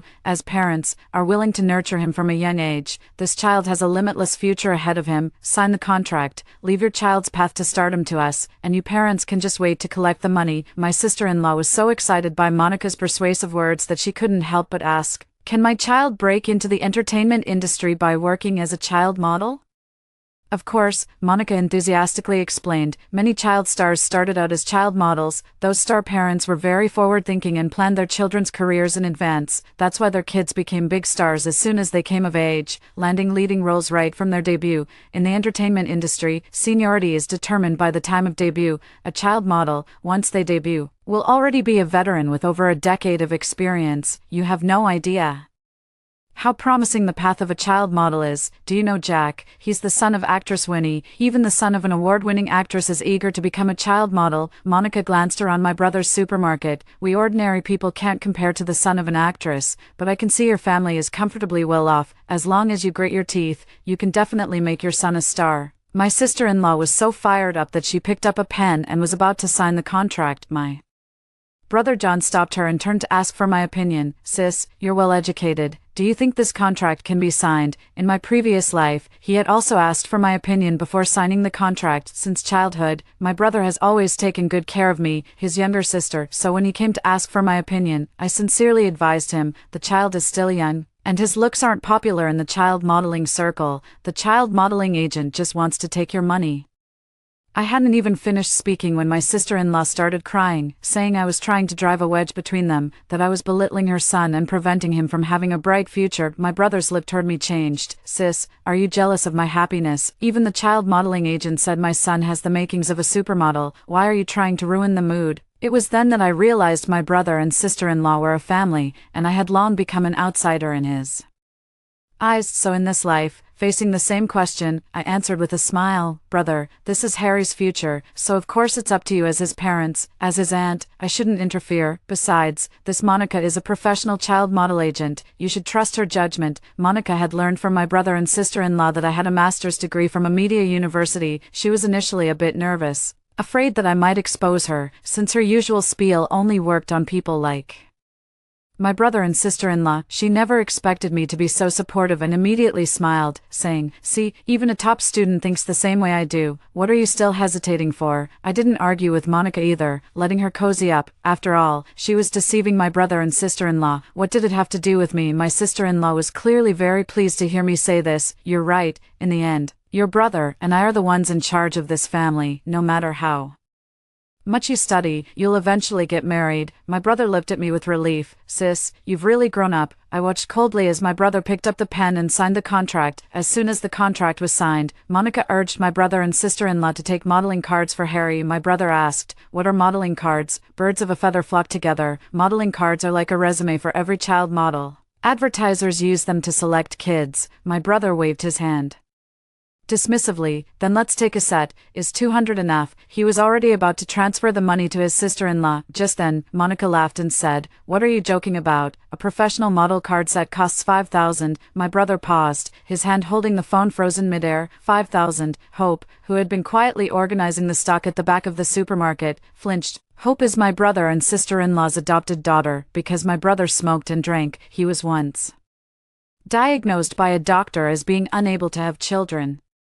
So in the second year of his marriage, he adopted a daughter named Hope, hoping for a biological child, and even more so for a son. At first, my brother and sister-in-law treated Hope as their own, counting on her to support them in their old age. But in the third year of the adoption, my sister-in-law suddenly became pregnant and gave birth to Harry, with a biological son of their own. Hope, the adopted daughter, quickly saw her status in the family decline. In private, my sister-in-law often complained to my brother, "If we had known we could have our own child, we wouldn't have adopted a burden. No, we can't even get rid of her. If only we had adopted a son, at least he could have helped our own son in the future. But instead, we ended up with a daughter, a money loser. Are we supposed to give her a dowry when she gets married someday?" My brother comforted his wife, saying, "Don't worry. The money I earn is only for our biological son. As for that adopted daughter, we'll just raise her like a cat or a dog. Once she turns 18 and becomes an adult, she can support herself. When she gets married, we can even receive a bride price. And when we're old, we'll let Harry focus on his career while she takes care of us. It's not a loss." Hope was about to enter high school, right in the most sensitive period of adolescence. She could already sense her adoptive parents' disdain for her after Harry, their biological child, was born. Because of this, she kept her head down and lived under the Hudson's roof, not even daring to serve herself more food during meals. Whenever Harry cried, whether it had anything to do with her or not, she would be scolded by her adoptive parents. Hope's high school entrance exam results weren't bad, but to get into a top-tier high school in the city, we still needed to pay a school selection fee, which happened to be exactly $5,000. Last night, Hope cautiously brought up the topic of tuition at the dinner table. My brother said he didn't have the extra money, mentioning that the supermarket business wasn't doing well and that $5,000 was a burden. He suggested that Hope just attend the free vocational high school in town instead. Today, after my sister-in-law's persistent persuasion, my brother spent $5,000 to have Harry take so-called model cards photos. After paying the money, my brother and sister-in-law accompanied Harry into Monica's car to go take model photos. After they left, I walked over to Hope and saw her with her head down, tears falling one by one. I wiped her tears, and she looked up at me helplessly, calling me auntie. In my previous life, I had always felt sorry for this child. While my brother and sister-in-law doted on Harry, it was I who supported Hope through a top high school and helped her get into university. She was very determined. During summer vacation, she worked as an extra in Hindian and was appreciated by the director, eventually becoming a regular guest actor. At that time, I intended to support her acting career, but my brother used his heart condition as an excuse to emotionally manipulate Hope into returning home. Hope ultimately gave up her career and went back home to take care of my brother, her adoptive father. After I fell to my death, the only one who truly wept for me was this unrelated adoptive niece. It was also her who rushed to the police station time and again to report the case, insisting that her aunt wouldn't have taken her own life for no Reason: she must have been murdered. After my death, Hope had no one to rely on in the Hudson family, and I imagine life won't be easy for her this time. I just want to be a little better to this child. I handed her a bank card. There's $5,000 in it. Hope widened her eyes and looked at me, not daring to take the money. I stuffed the bank card into her palm. Your parents spent $5,000 to take a set of photos for their son, and your aunt will also give you $5,000 to let you attend the best high school in the city, starting today. For every amount your parents invest in Harry's child modeling career, your aunt will deposit the same amount into this card for you. Hope was overwhelmed. WHY? I patted Hope's head. Because your future is more worthy of investment. At the end of this summer, I will be working as an executive agent at the largest film and television company in J-City. During my 3 years of graduate school, I participated in many film and television projects with my mentor, and the earnings from these were quite substantial. After my brother and I reached adulthood, our parents passed away one after another, leaving behind a 3-story house in the countryside and a supermarket. My brother inherited 2 floors in the supermarket, while I only got 1 floor. Even so, my sister-in-law still keeps an eye on me. Afraid that I might compete with my brother for the supermarket, she has also made up her mind to take over my floor once I get married. They think I care so much about this family, but in reality, I've already bought a 200 square meter apartment in City J, and the assets I have are enough to acquire 100 supermarkets. My brother and sister-in-law have no idea that the only reason I'm still living in this house is to push them down the path of bankruptcy. It wasn't until evening that my brother and sister-in-law came home with a set of model cards. My sister-in-law proudly showed me the photos of her son. A set of model cards costing $5,000 only resulted in 5 final photos, which comes out to $1,000 per photo, and the photos taken for $1,000 had a shabby background and careless lighting. They couldn't even be considered professional model cards. I couldn't help but laugh. You spent $5,000 just to take these photos, my brother said. It was supposed to be $5,000. But by the time we got to the studio, we ended up spending $10,000 on all sorts of extra expenses. It turned out that during the photoshoot, my sister-in-law showed the photographer a photo of the actress's son and said, "I want my son to have that same kind of charm in his photos." The photographer glanced at the actress's son, a mixed-race child with curly hair and big eyes, then looked at Harry, a dark-skinned, small-eyed boy who was busy wiping his snot on the photo props. After pondering for a long time, he said, "It's too difficult, you'll have to pay more." In the end, my sister-in-law spent over $10,000. And got a heavily photoshopped child model card that she was very satisfied with. My sister-in-law used this child model card to deceive advertisers and landed a few clothing orders. After enthusiastically finishing the shoot, however, her photo editing skills weren't as good as the photographer's, and the merchants directly cancelled the orders. She worked for a whole month without earning a single penny. At this point, that Monica told her, "You need to build your child's reputation first, starting with entering child model competitions. As long as they place in the competition, they'll be in high demand with advertisers." My sister-in-law immediately took Harry to participate in child model competitions all over the place. At this age, Harry should have been in elementary school, but he hadn't enrolled yet. Instead, he followed his mother around to various child model competitions. He didn't win a single award, Monica hinted to her. "I'm very familiar with the organizers of this competition. As long as you're willing to pay $10,000, your son will get 3rd place in this competition." $10,000 is no small amount. My sister-in-law hesitated and came to ask me again. In my previous life, she had come to ask me the same question. I told her not to pay the money, and in the end, when the competition was over, Harry didn't win a single award. Meanwhile, another mom who spent money had her beautiful daughter win the championship, and afterward, her daughter became a favorite among advertisers, even starring in TV commercials and becoming a child star who had appeared on television. My sister-in-law was filled with regret and turned to point at my nose, yelling that I had ruined her son's future. This time, I smiled and replied to her, "Of course, it's best to get a good ranking in a competition. Look at those celebrities. Don't they also have to debut through talent shows? The higher the ranking, the more popular they become." After hearing this, my sister-in-law immediately coaxed my brother into giving $10,000 to Monica. After paying the money, Harry indeed achieved a top 3 ranking in the competition. With the awards in hand, Monica successfully connected her sister-in-law with 2 children's clothing factory advertisers. The advertisers sent 2 sets of clothes and asked Harry to wear them for a photoshoot. After 2 days of effort, the sister-in-law finally finished editing the photos and sent them to the advertisers. Unexpectedly, the advertiser quickly replied that the images were approved, but since Harry, the child model, had no fan base, the advertiser would not pay for the shoot and only gave those 2 pieces of clothing to my sister-in-law. My sister-in-law was quite frustrated, and that Monica popped up again, saying, "It's still because he hasn't won enough awards. If your son participates in more competitions and wins more big prizes, he'll naturally build a fan base, then won't the advertisers be begging to work with him?" However, for the subsequent competitions, an entry fee and participation fee had to be paid first. Monica explained it all very logically. This is the rule in the child modeling circle.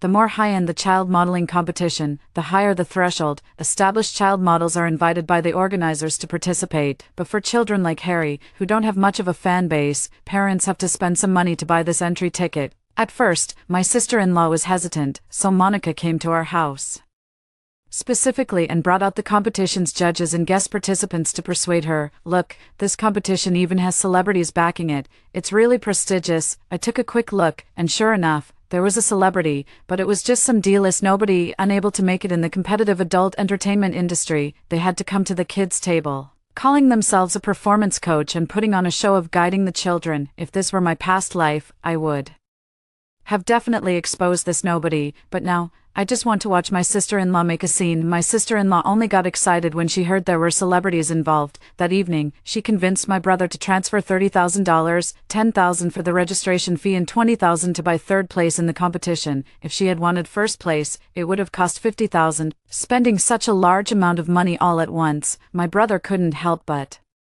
mutter, "Will we be able to earn this money back? This is an investment in our son's future." "Of course, we'll earn it back," my sister-in-law argued confidently. "Look at those child stars on TV. Aren't they earning tens of thousands a day? Once our son becomes famous, we'll definitely earn this money back many times over." Monica said, "To make money, you have to lose money first. This competition has celebrities in attendance, and as long as we place in the top 3, our son will be able to shoot TV commercials in the future." The supermarket business wasn't doing well, and my brother was indeed dreaming of relying on his son to enjoy a life of luxury, so he transferred the money. After the competition ended, Harry indeed won third place, but after receiving the award, the expected groveling from advertisers that my sister-in-law had envisioned did not happen. She shared the trophy online, only to be exposed by netizens who called it a scam award specifically targeting mothers, claiming that anyone could win as long as they paid. My sister-in-law angrily deleted the post, saying that the netizens didn't understand anything and were just jealous that her son could win an award. Monica explained that although Harry had won an award this time, it was only for making it to the finals. As long as he participated in one more major competition, he was sure to become famous. With this undying hope,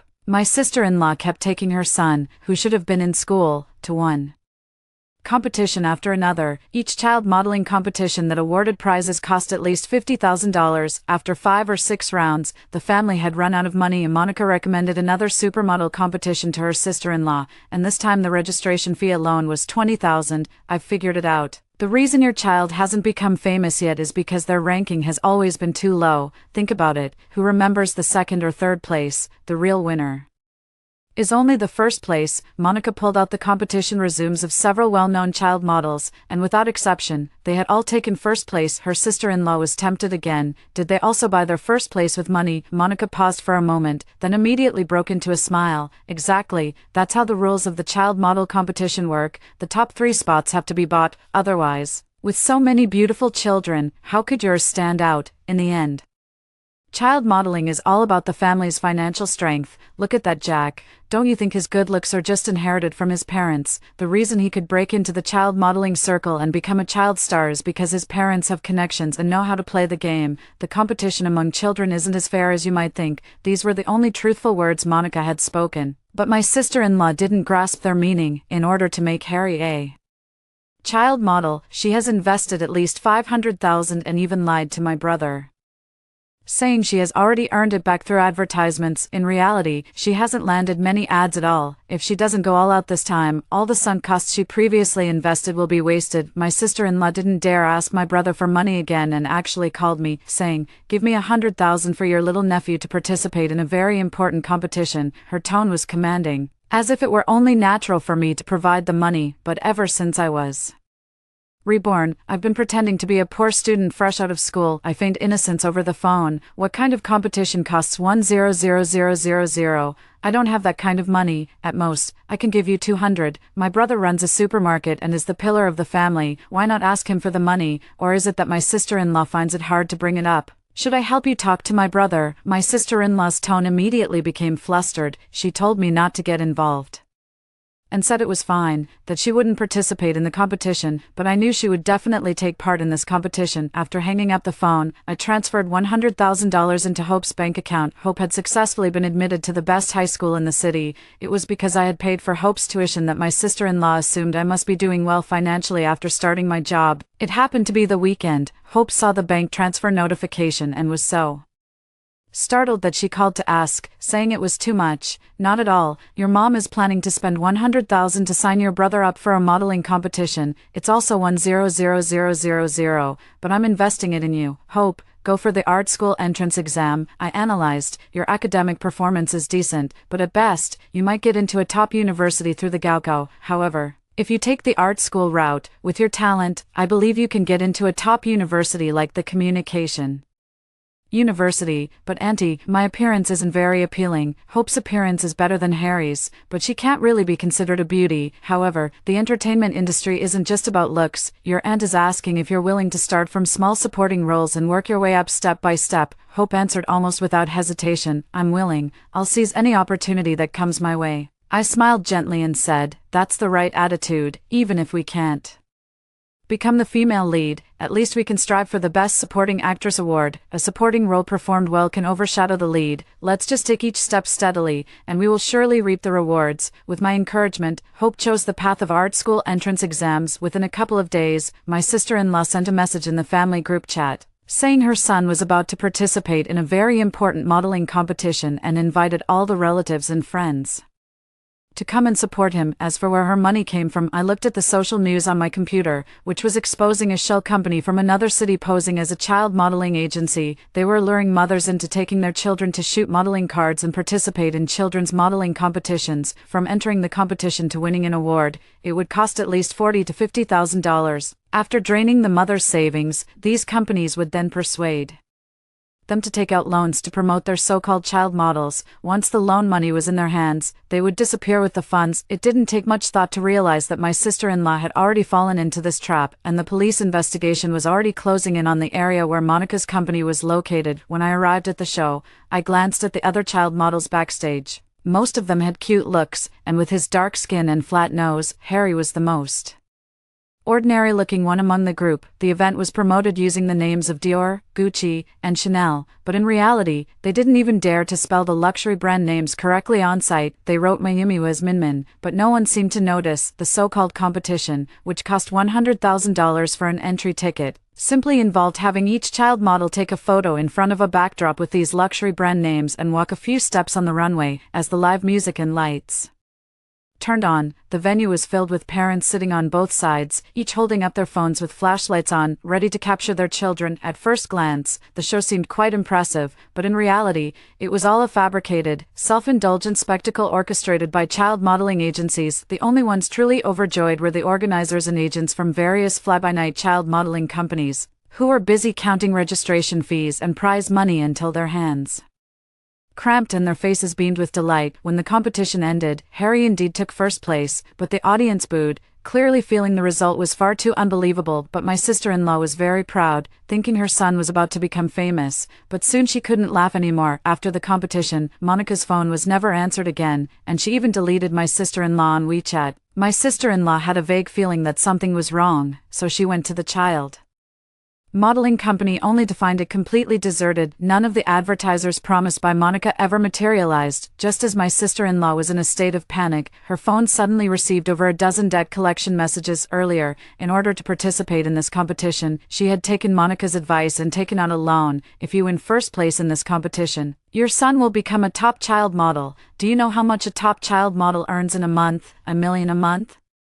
Monica urged my sister-in-law, once you're earning $1 million a month, paying off this $100,000 loan will be a piece of cake. What are you hesitating for? Hesitation is ruining your son's future. Under Monica's relentless persuasion, my sister-in-law actually took out a loan of $100,000. It was only then that she realized the loan Monica had introduced to her was a usurious online loan. Monica was quickly arrested by the police, and my sister-in-law rushed to confront her, demanding an explanation. Monica, held by the police, looked at her sister-in-law with contempt. You fool, to trick you into handing over money. Of course they had to praise your ugly son to the skies, and you actually believed it. Her sister-in-law stood frozen in place, her face pale. The $100,000 she had borrowed had already ballooned to $150,000. When my brother went to restock the supermarket, he discovered that all the savings in his bank account were gone. He went to his wife and demanded the income from their son's work as a child model. My sister-in-law frantically pointed at the closet full of children's clothes. They didn't give me any money, they just sent me these clothes. My brother was shocked. You spent tens of thousands to enter some child modeling competition, telling us you were sure to become famous, and now you're saying all you got is this closet of clothes. My sister-in-law even got defensive. Why are you being so harsh? I didn't know it would turn out like this. My brother's face turned purple with anger. He has a heart condition, and the $100,000 in that bank card was saved by him for his own emergency heart surgery.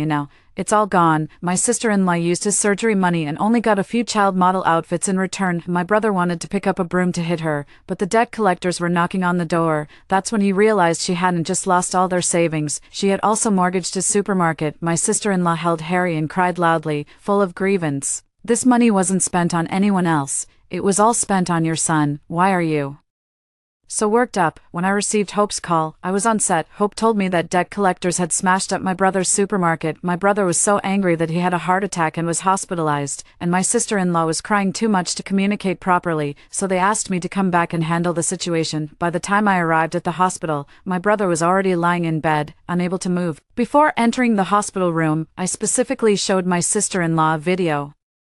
Then I walked up to the hospital bed, and my brother glared at me. That Monica is a fraud. It's all your fault. You've read so many books. Why didn't you realize she was a fraud? I sneered. As expected, whether I tried to stop it or not, the blame always fell on me in the end. Who said I didn't realize it? I leaned close to my brother's ear and whispered so only he could hear. I knew from the very beginning that Monica was a fraud. Brother, guess why I didn't warn you? John stared at me with reddened eyes, and I smiled brightly as I told him, because I wanted to see you and your wife get played until you lost everything. You know what? I bought another apartment in J-City. I'm far richer than you could ever imagine. My sister-in-law owes $150,000, but I won't pay a single cent for her. Debt will haunt your entire family for life, and you'll never have the money for your heart surgery. And my sister-in-law, she's still delusional, dreaming of her child modeling career. Just look, I pointed outside the hospital room, where my sister-in-law was standing at the door, holding her phone with a beaming smile, muttering, my son is famous, my son is finally famous. My brother was so angry with her that he was almost out of breath, but my sister-in-law never took her eyes off the phone screen. My brother died, but my sister-in-law was overjoyed, because on the day his father died, Harry finally went viral online at the child model competition, where the entry fee was $100,000. I sat in the audience and specifically recorded a live video of Harry when he took the stage. I added a popular soundtrack to this awkward runway video of Harry and captioned it, "The Comeback of a Dark-Skinned Child Model." By now, I was a professional celebrity agent. If I wanted to make someone famous, I could turn even a pig into a top-tier star. I named this account Dark-Skinned Child Model Prince Harry. I reached out to industry friends to help promote it, and the video went viral on the TikTok platform. The account Dark-Skinned Child Model Prince Harry gained 100,000 followers overnight. Harry finally became a well-known child model with a fan base in the eyes of advertisers. As long as you have fame, advertisers naturally lower their standards for looks. The account backend instantly received dozens of collaboration offers from advertisers,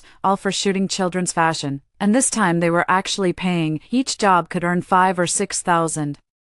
Calculating it this way, my sister-in-law would soon be able to pay off her debts. I gave this account to my sister-in-law. My sister-in-law was extremely grateful to me. In our previous life, she had persistently begged and even resorted to moral blackmail to pressure me into promoting her son, but I refused. In this life, I took the initiative to help her. My sister-in-law hastily handled my brother's funeral arrangements and then threw herself into managing this account, watching her get carried Away by the sudden fame and attention, I curled my lips into a cold smile. She had no idea that this would turn into a spectacular case of setting someone up for a fall. Before, when Harry worked as a child model, it could still be considered a way to cultivate his interests, but now, without the supermarket and my brother, my sister-in-law truly has no choice but to rely on her son Harry to make a living as a child model. She had also considered making Hope drop out of high school to work and pay off the debt, but with me protecting her, my sister-in-law didn't succeed. Hope was also unwilling to give up her studies, which greatly relieved me, compared to her previous life, where she was emotionally manipulated by her adoptive parents and had her life ruined. In this life, Hope finally knows how to fight for the benefits she deserves. My sister-in-law was furious and wanted to cut ties with her, but Hope was still reluctant, so I decisively brought Hope to live in my house. Only then did my sister-in-law gave up the idea of exploiting her adoptive daughter. She began spending a lot of time taking various photos of Harry and posting them on this account with 100,000 followers, adopting a controversial strategy to gain fame. Eventually, she became somewhat of a local internet celebrity, but my relatives still heard that John had a heart attack that day because he was angered by his sister-in-law and son. During the new year, many people were pointing fingers behind their backs.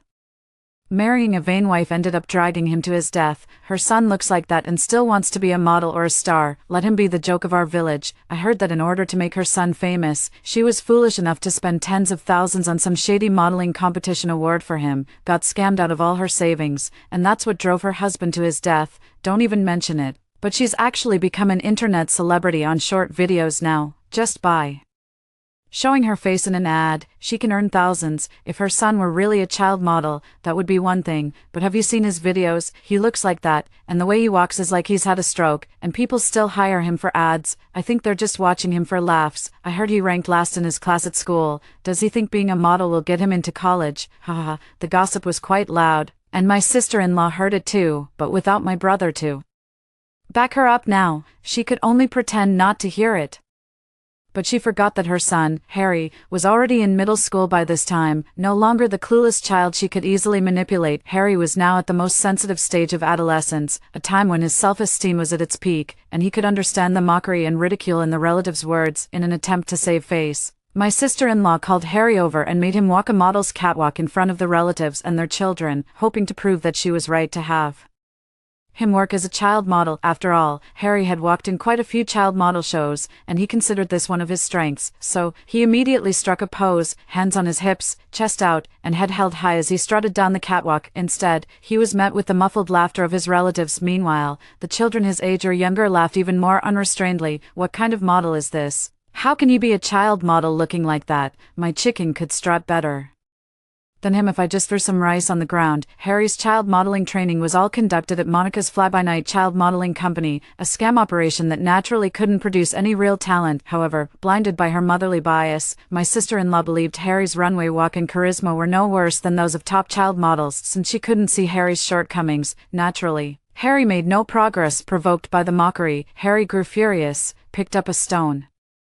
from the ground, and threw it at the group of children. Immediately, a crowd of parents rushed forward to shield the kids. My sister-in-law not only didn't stop him but even clapped and cheered. Well done, my son should have that kind of masculinity. She ignored the relatives' scolding and just hugged Harry, saying, "You're going to be a big star in the future. You don't need to interact with these poor relatives. And you certainly don't need to save face for them." Just like that, my sister-in-law and my brother's side of the family basically tore up all pretense of cordiality. All of my sister-in-law's hopes were pinned on Harry. During Harry's peak popularity, she frantically took on advertising shoots. Only after finishing all the child model advertisements did her sister-in-law send Harry back to school to continue his studies. By this time, Harry was already in his third year of junior high school. With the high school entrance exam approaching, the teacher arranged for a top female student to be his deskmate to help improve his grades. My sister-in-law, who was waiting outside the classroom, actually rushed in to object. "My son is a well-known child model. He's going to be a supermodel celebrity in the future. At the very least, he'll be a big influencer. Don't let a girl like her sit next to him. It might ruin my son's career." At the parent-teacher meeting, even though Harry scored last in the class, my sister-in-law proudly boasted on the podium, "What do grades Even prove, my son is a well-known child model, his account has over 100,000 followers, just a few random photos of my son are enough to earn more than what you parents make in a month. It's an honor for your children to sit next to my son. After all, it's rare for them to encounter a child model, a star classmate, in their otherwise ordinary lives, while other children are sent to tutoring classes after school. Harry is dragged in front of the camera by his aunt to change into various outfits and take photos. Some of these clothes aren't even nice or well-fitting, but to make money, his aunt forces Harry to wear them. At his age, he's at that rebellious and active stage. The older he gets, the less willing he is to cooperate properly. It's one thing for him to be willful at home, but when it comes to outdoor shoots, the advertisers' photographers won't have the patience to indulge him. When the photographer failed to capture the shot for the third time, my sister-in-law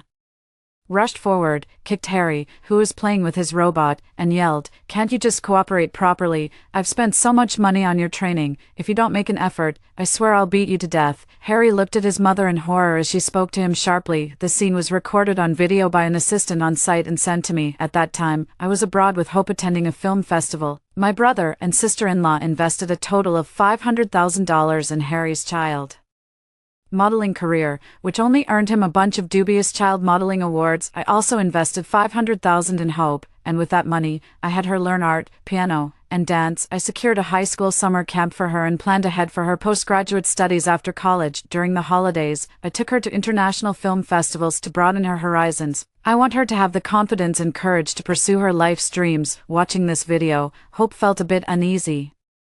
The little brother is so pitiful. Mom keeps forcing him to earn money. Everyone sympathizes with the little boy being forced by his parents to work as a child model to make money. Only I noticed the look in Harry's eyes when he glanced at his sister-in-law. It was a child's hatred. Given Harry's nature, this kind of hatred is something he will remember for the rest of his life, and he will seek revenge once he grows up. Having learned from the lessons of my past life, this time, aside from spending a part of that summer at home, I kept my distance from this family most of the time. My sister-in-law had better pray that Harry's path to stardom goes smoothly, otherwise, at the slightest setback, Harry will surely blame her. His mother, she hasn't yet realized the impact of forcing Harry to be a child model. She's only focused on making money from child modeling. By this time, my sister-in-law had already earned $300,000 by exploiting Harry, not only paying off her debts but also making a profit, and that account, under my sister-in-law's management, has gained 300,000 followers. These 300,000 followers initially came to watch Harry, the dark-skinned child model, transform and succeed. This was the foundation I built for the account. Unfortunately, my sister-in-law was only focused on making quick money and had no idea about building a persona or managing an IP. As a result, the 300,000 followers she attracted were all there to watch the drama. My sister-in-law remained completely unaware of this. She continued filming Harry with her phone, even posting clips of him changing clothes backstage, boasting that her son now had an 8-pack and that countless people wanted to be his daughter-in-law. Just this one video made Harry the laughingstock of the school. Every classmate who saw him would whisper in his ear, "8-pack abs." Harry was utterly humiliated, but his sister-in-law remained completely oblivious. All she knew was that filming her child model son this way could bring in views and money in the blink of an eye. Harry came of age, and his career as a child model finally came to an end, because his work as a child model had interfered with his studies. Harry didn't even get into a vocational college in the college entrance exam, yet his sister-in-law didn't see this as a big deal. How many college graduates earn a monthly salary of just $3,000? My son can easily make over $10,000 a day just by taking on a single advertising gig. On the day Harry's college entrance exam results came out, my sister-in-law called me. "Heidi, your little nephew is practically a child star now. You should help him debut and get him a leading role in a drama." "Sure," I said, holding my phone and glancing at Jack, who was filming not far away. "My current production happens to need an important supporting role. Bring him to the set to see me." Supporting role. My sister-in-law was very dissatisfied. "Your nephew is a big influencer with 300,000 followers, a top child model. How can you let him play a supporting role? My son will only debut as the lead." I smiled. "Sister-in-law, why are you in such a hurry?" Although the role I reserved for Harry is a small supporting one, it's a role in director James's film. Just like Harry, Jack also transitioned from child model to child star. In this movie, he's only playing a supporting role as well. Hearing that even the son of the film queen only played supporting roles, my sister-in-law finally seemed a bit more satisfied. I hung up the phone. Compared to the Child modeling runway. The film set was the place that could truly strip Harry of his dignity, layer by layer. Over the past few years, I could sense that Harry's attitude toward his mother had grown increasingly subtle. It was time to change the environment, intensify the conflict between this mother and son, and let them tear each other apart soon. My sister-in-law brought Harry to the film set. I had already informed the director's team in advance, so as soon as Harry arrived, he went straight to makeup and started filming. My sister-in-law was very proud, thinking it was a sign of her son's star status. In front of the camera, Harry stumbled over his 2 lines, his expression cold and stiff, as awkward as a clumsy model suddenly starting to perform crosstalk on a runway. Not a single expression or emotion managed to satisfy the director, watching Harry's performance from the sidelines. Jack couldn't help but laugh. The director shook his head and said, "Both starting out as child models. Jack is far better than this person. Jack's mother is an award-winning actress, and his father is a big shot in the media industry. He has both the looks and the talent." Everyone on the set followed the director's lead and began flattering Jack, the star child. The role of Harry is being recast. The director was somewhat impatient. After all, Harry was wasting the entire crew's time in front of the camera. My sister-in-law sensed the tension and stepped forward to confront the director. "My son has been in the industry for 10 years. As a director, you should at least address him as Teacher Harry. What gives you the right to eliminate him?" The director was amused by her rudeness and turned to me. "Heidi, is this the relative you recommended?" I shook my head with a look of helplessness and stepped forward to try and pull my sister-in-law away. "We were just here for an audition. The contract hasn't even been signed yet." "Sister-in-law, please calm down." "What audition?" "My son debuted as a child model. Do you even know what that means? He's a child star, a future best actor in the making. If he's a future best actor, why does he even need an audition? What kind of director are you? He already has 300,000 followers, and he's not even an adult yet. He's way better than all of you." I was holding on to my sister-in-law, trying to calm her down, but I wasn't really using much force. She is my relative, and today's scene has certainly embarrassed me as well, but it doesn't matter. Over the years, the achievements I've made in the industry are enough to cover for this one embarrassment. Enough. Just as my sister-in-law started making a scene, Harry suddenly yelled at her, "Aren't you ashamed enough already?" My sister-in-law was stunned in place by her own son's shout. There was deep hatred and disgust hidden in Harry's gaze as he looked at his mother. A chill ran down my spine for no reason. In my previous life, when Harry tricked me onto the rooftop and tried to push me off, he had the exact same look in his eyes, only this time, his hatred had completely shifted to his own mother. I thought he would go crazy, but he actually stepped forward and apologized to the director, acting very humble. The director, seeing how young he was, told him, "Forgive me for being blunt, but your looks and bone structure aren't suited for the runway. Has no one ever pointed that out to you since you were a child?" Of course, there were people who did, but my sister-in-law never listened to those well-meaning and accurate suggestions. "I've been a child model for as long as I can remember," Harry said, confused. "My mother only ever gave me one path, and that was to be a child model. I never knew there was another path I could take. At the age when I should have been focusing on my studies, my mother always made me skip school to participate in child model competitions. She went bankrupt trying to make me a child model, and my father was so angry that he died because of it." My sister-in-law said with grievance, "I did it all for your own good. You're not doing this for my own good. You're just using me as a tool to make money." Harry was polite and friendly with the director, but as soon as he spoke to his sister-in-law, he erupted in anger, venting years of pent-up frustration and resentment. "You're just using me to get into the entertainment industry. It's you who wants to be a star. You're forcing me to fulfill your own dreams. I never wanted to be a child model. I don't want to wear those ugly clothes. I don't want to be laughed at by my classmates, and I don't want to be a clown on the runway anymore. Do you even understand? I'm just not cut out for this path." My sister-in-law was stunned by his roar, her mouth agape but unable to say anything. The director kindly reassured him, "With your talent, you have a chance to make it as an actor. Those standout supporting actors often don't have striking looks. They rely entirely on their acting skills to succeed. Just like your sister Hope, who only had 5 minutes of screen time in the last film but still made a strong impression." Hope had already been accepted into the acting program at a media university and, under my guidance, had started taking on significant supporting roles. Harry, feeling overshadowed by his sister, was unwilling to accept it. "Then what about me?" Harry also wanted to try for a supporting role, but the director shook his head and said, "The main supporting roles in the crew won't take someone like you, who has no acting experience and can't even control their lines and expressions properly. This might be a habit you developed from being a child model. When you look at the camera, you seem unable to speak your lines smoothly, and you can't make any expression other than a cold face in front of the lens. The director immediately identified the problem. Your mother trained you to be a child model from a young age. But she probably didn't find you a good teacher, did she? A look of shock and regret flashed across the sister-in-law's face. The director said to Harry, "The wrong way of nurturing has led you to make the wrong life choices. If you want to become famous, the right path should be like your sister. Take the art entrance exam, study acting diligently, and perhaps today you could have been an important supporting role in my lens, in the past life, under my cultivation and guidance." Harry indeed became one of the regular supporting actors in director James's films, but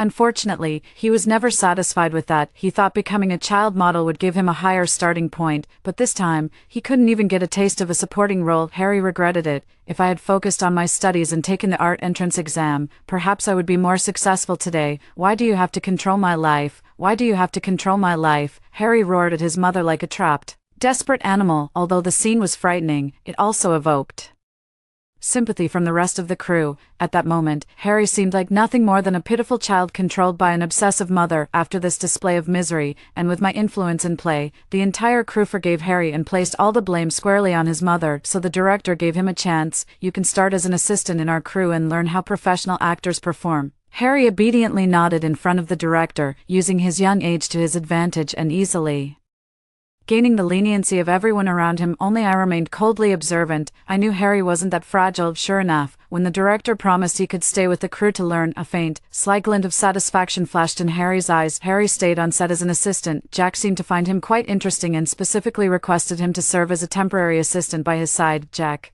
a second-generation star and rich kid, was full of young master syndrome. On set, he had 3 or 4 assistants just for himself. When Harry learned that he was going to be his assistant, he secretly rejoiced, thinking he could gain some resources from Jack, the child of a celebrity. Soon, he realized that everything was different from what he had imagined. Jack sat in the chair like a boss, crossing his legs, while Harry had to put on his shoes and socks for him. Jack enjoyed chewing gum in his mouth and would only spit it out unhurriedly when the director called for action, and Harry had to reach out from off-camera to catch Jack's gum. When the sticky, saliva-covered gum fell into Harry's palm, he realized that star kids like Jack didn't see him as a person at all. Meanwhile, another supporting actor on the set received Jack's respect in front of the camera. That supporting actor had some fame, and Jack needed to use such minor actors to build his own humble persona. In his previous life, although Harry couldn't play the lead role, he was at least equal to Jack. Instead of how it is now, where one is a high and mighty superstar, and the other is a little assistant who fetches shoes, puts on socks, and hands out gum. Harry didn't dare to lose his temper in front of Jack, and this pent-up anger made him fall ill when he returned. 2 days later, he was finally brought to the set by his sister-in-law. As soon as my sister-in-law arrived, she pointed at me and scolded, "How could you make my son pick up someone else's chewing gum?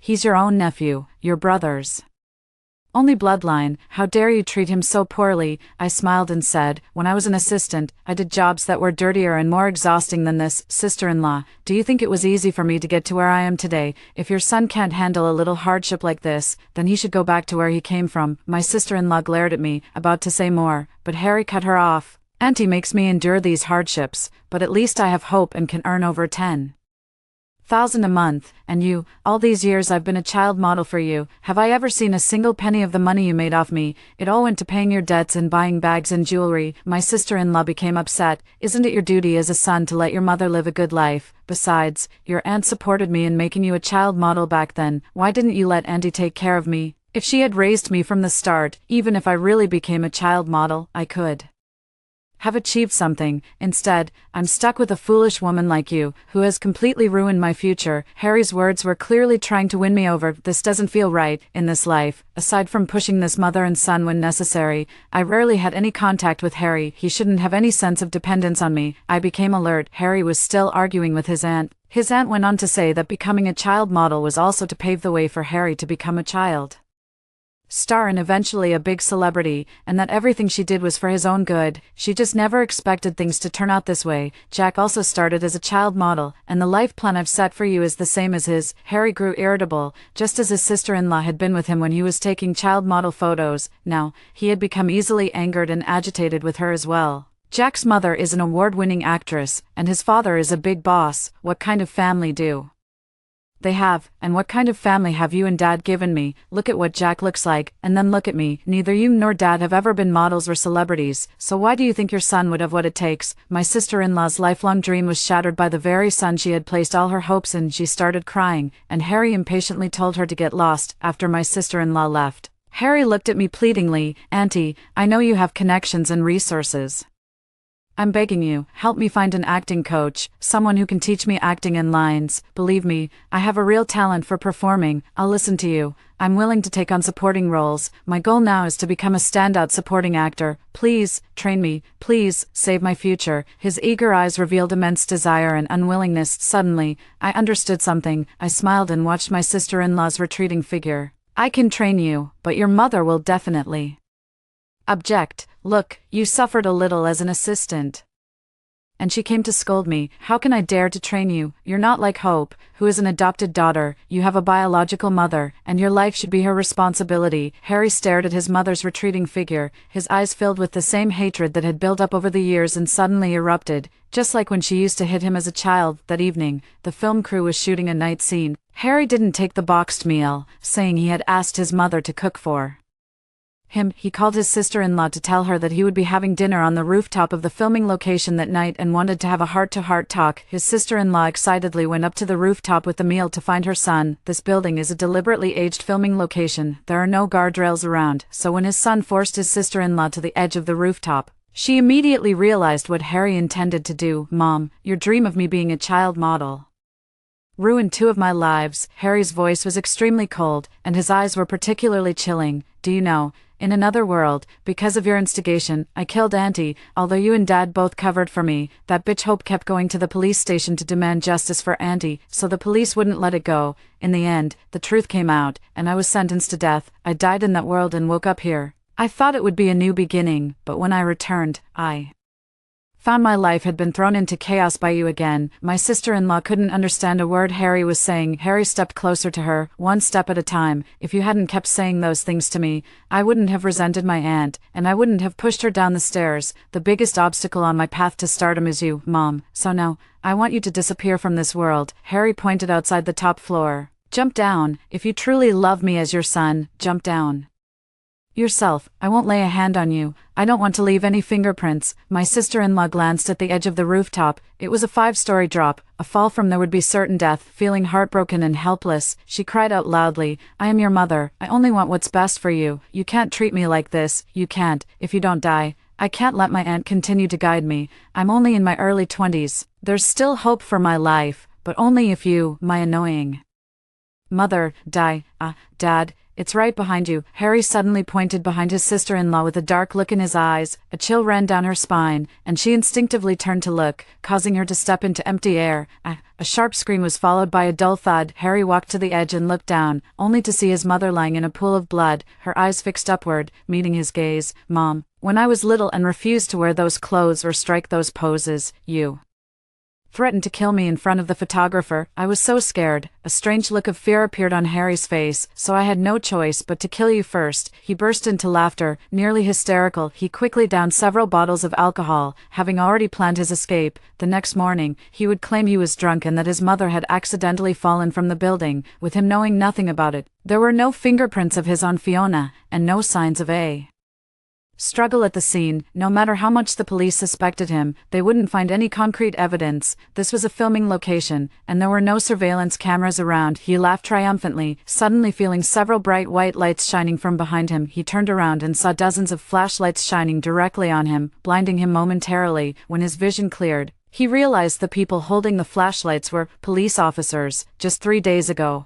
I required every building used for the film shoot to be equipped with surveillance cameras, including the building where you murdered your own mother. That surveillance system was a high-tech one I spent a fortune importing from abroad. Not only does it provide high-definition footage, but it also clearly captured every word of your threats to Fiona, so the police concluded that you intentionally murdered your mother, Fiona. The evidence is conclusive. As these words were spoken, I was Sitting in the prison visiting room, with Harry in handcuffs, he glared at me viciously. How could you possibly know what I was going to do that night? How could you possibly know I would act on the rooftop? I crossed my arms, looked him over, and gave a cold smile. I died there in my past life. How could I possibly forget? Harry trembled all over, staring at me in disbelief. I curled my lips into a cold smile. This time, the one who will be buried along with your future is your mother. I glanced at the death sentence verdict. Oh, and your own life too. Harry sprang up from his chair, wanting to hit me with his handcuffs, but he was quickly restrained by the prison guards. The day before Harry was executed,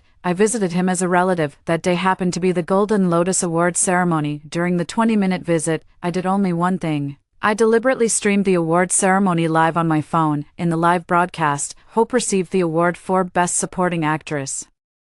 I changed Hope's name to Penny. In the past, her existence was for my brother and his wife to hope for a biological son, but now, I hope Hope's existence is for her own good. On stage, she emotionally thanked all her colleagues and fans, and finally said, "Without my aunt, I wouldn't be where I am today. It was my aunt who told me that I should love myself, and that I am worthy of being loved by many people. This trophy is something my aunt made possible for me. She knew I was watching." Looking at the camera with utmost sincerity, I will always be grateful for everything Ms. Heidi has done for me. Harry watched as the sister he once looked down upon and even belittled achieved his dream, not only becoming a successful and famous star but also becoming a sought-after supporting actress for whom top directors compete to offer scripts, and all of this, he could have had it too. He hated it to the extreme, but what use was hatred when he was about to die? He pretended to be at peace and said calmly, "I'm about to die, what's the use of showing me all this?" I replied with a smile, "Harry, I want you to die with regret." One sentence drove him insane in prison. I heard he didn't die peacefully during the execution. When I got home, Penny was waiting for me with the trophy. As soon as she saw me, she lifted her skirt, held the trophy, and hugged me tightly. My rebirth wasn't just my own. Penny's success in this life is the greatest masterpiece of my rebirth. Raising a child is not about burdening them with fame and fortune at an early age, but about nurturing their character, elevating their conduct, and refining their thinking. Only in this way can a child's future truly be fulfilled. That's just great. After hearing the story above, what are your thoughts? Feel free to share your opinions in the comments section. Looking forward to hearing from you. If you liked this story, don't forget to like it, share it, and subscribe to my channel. See you next time.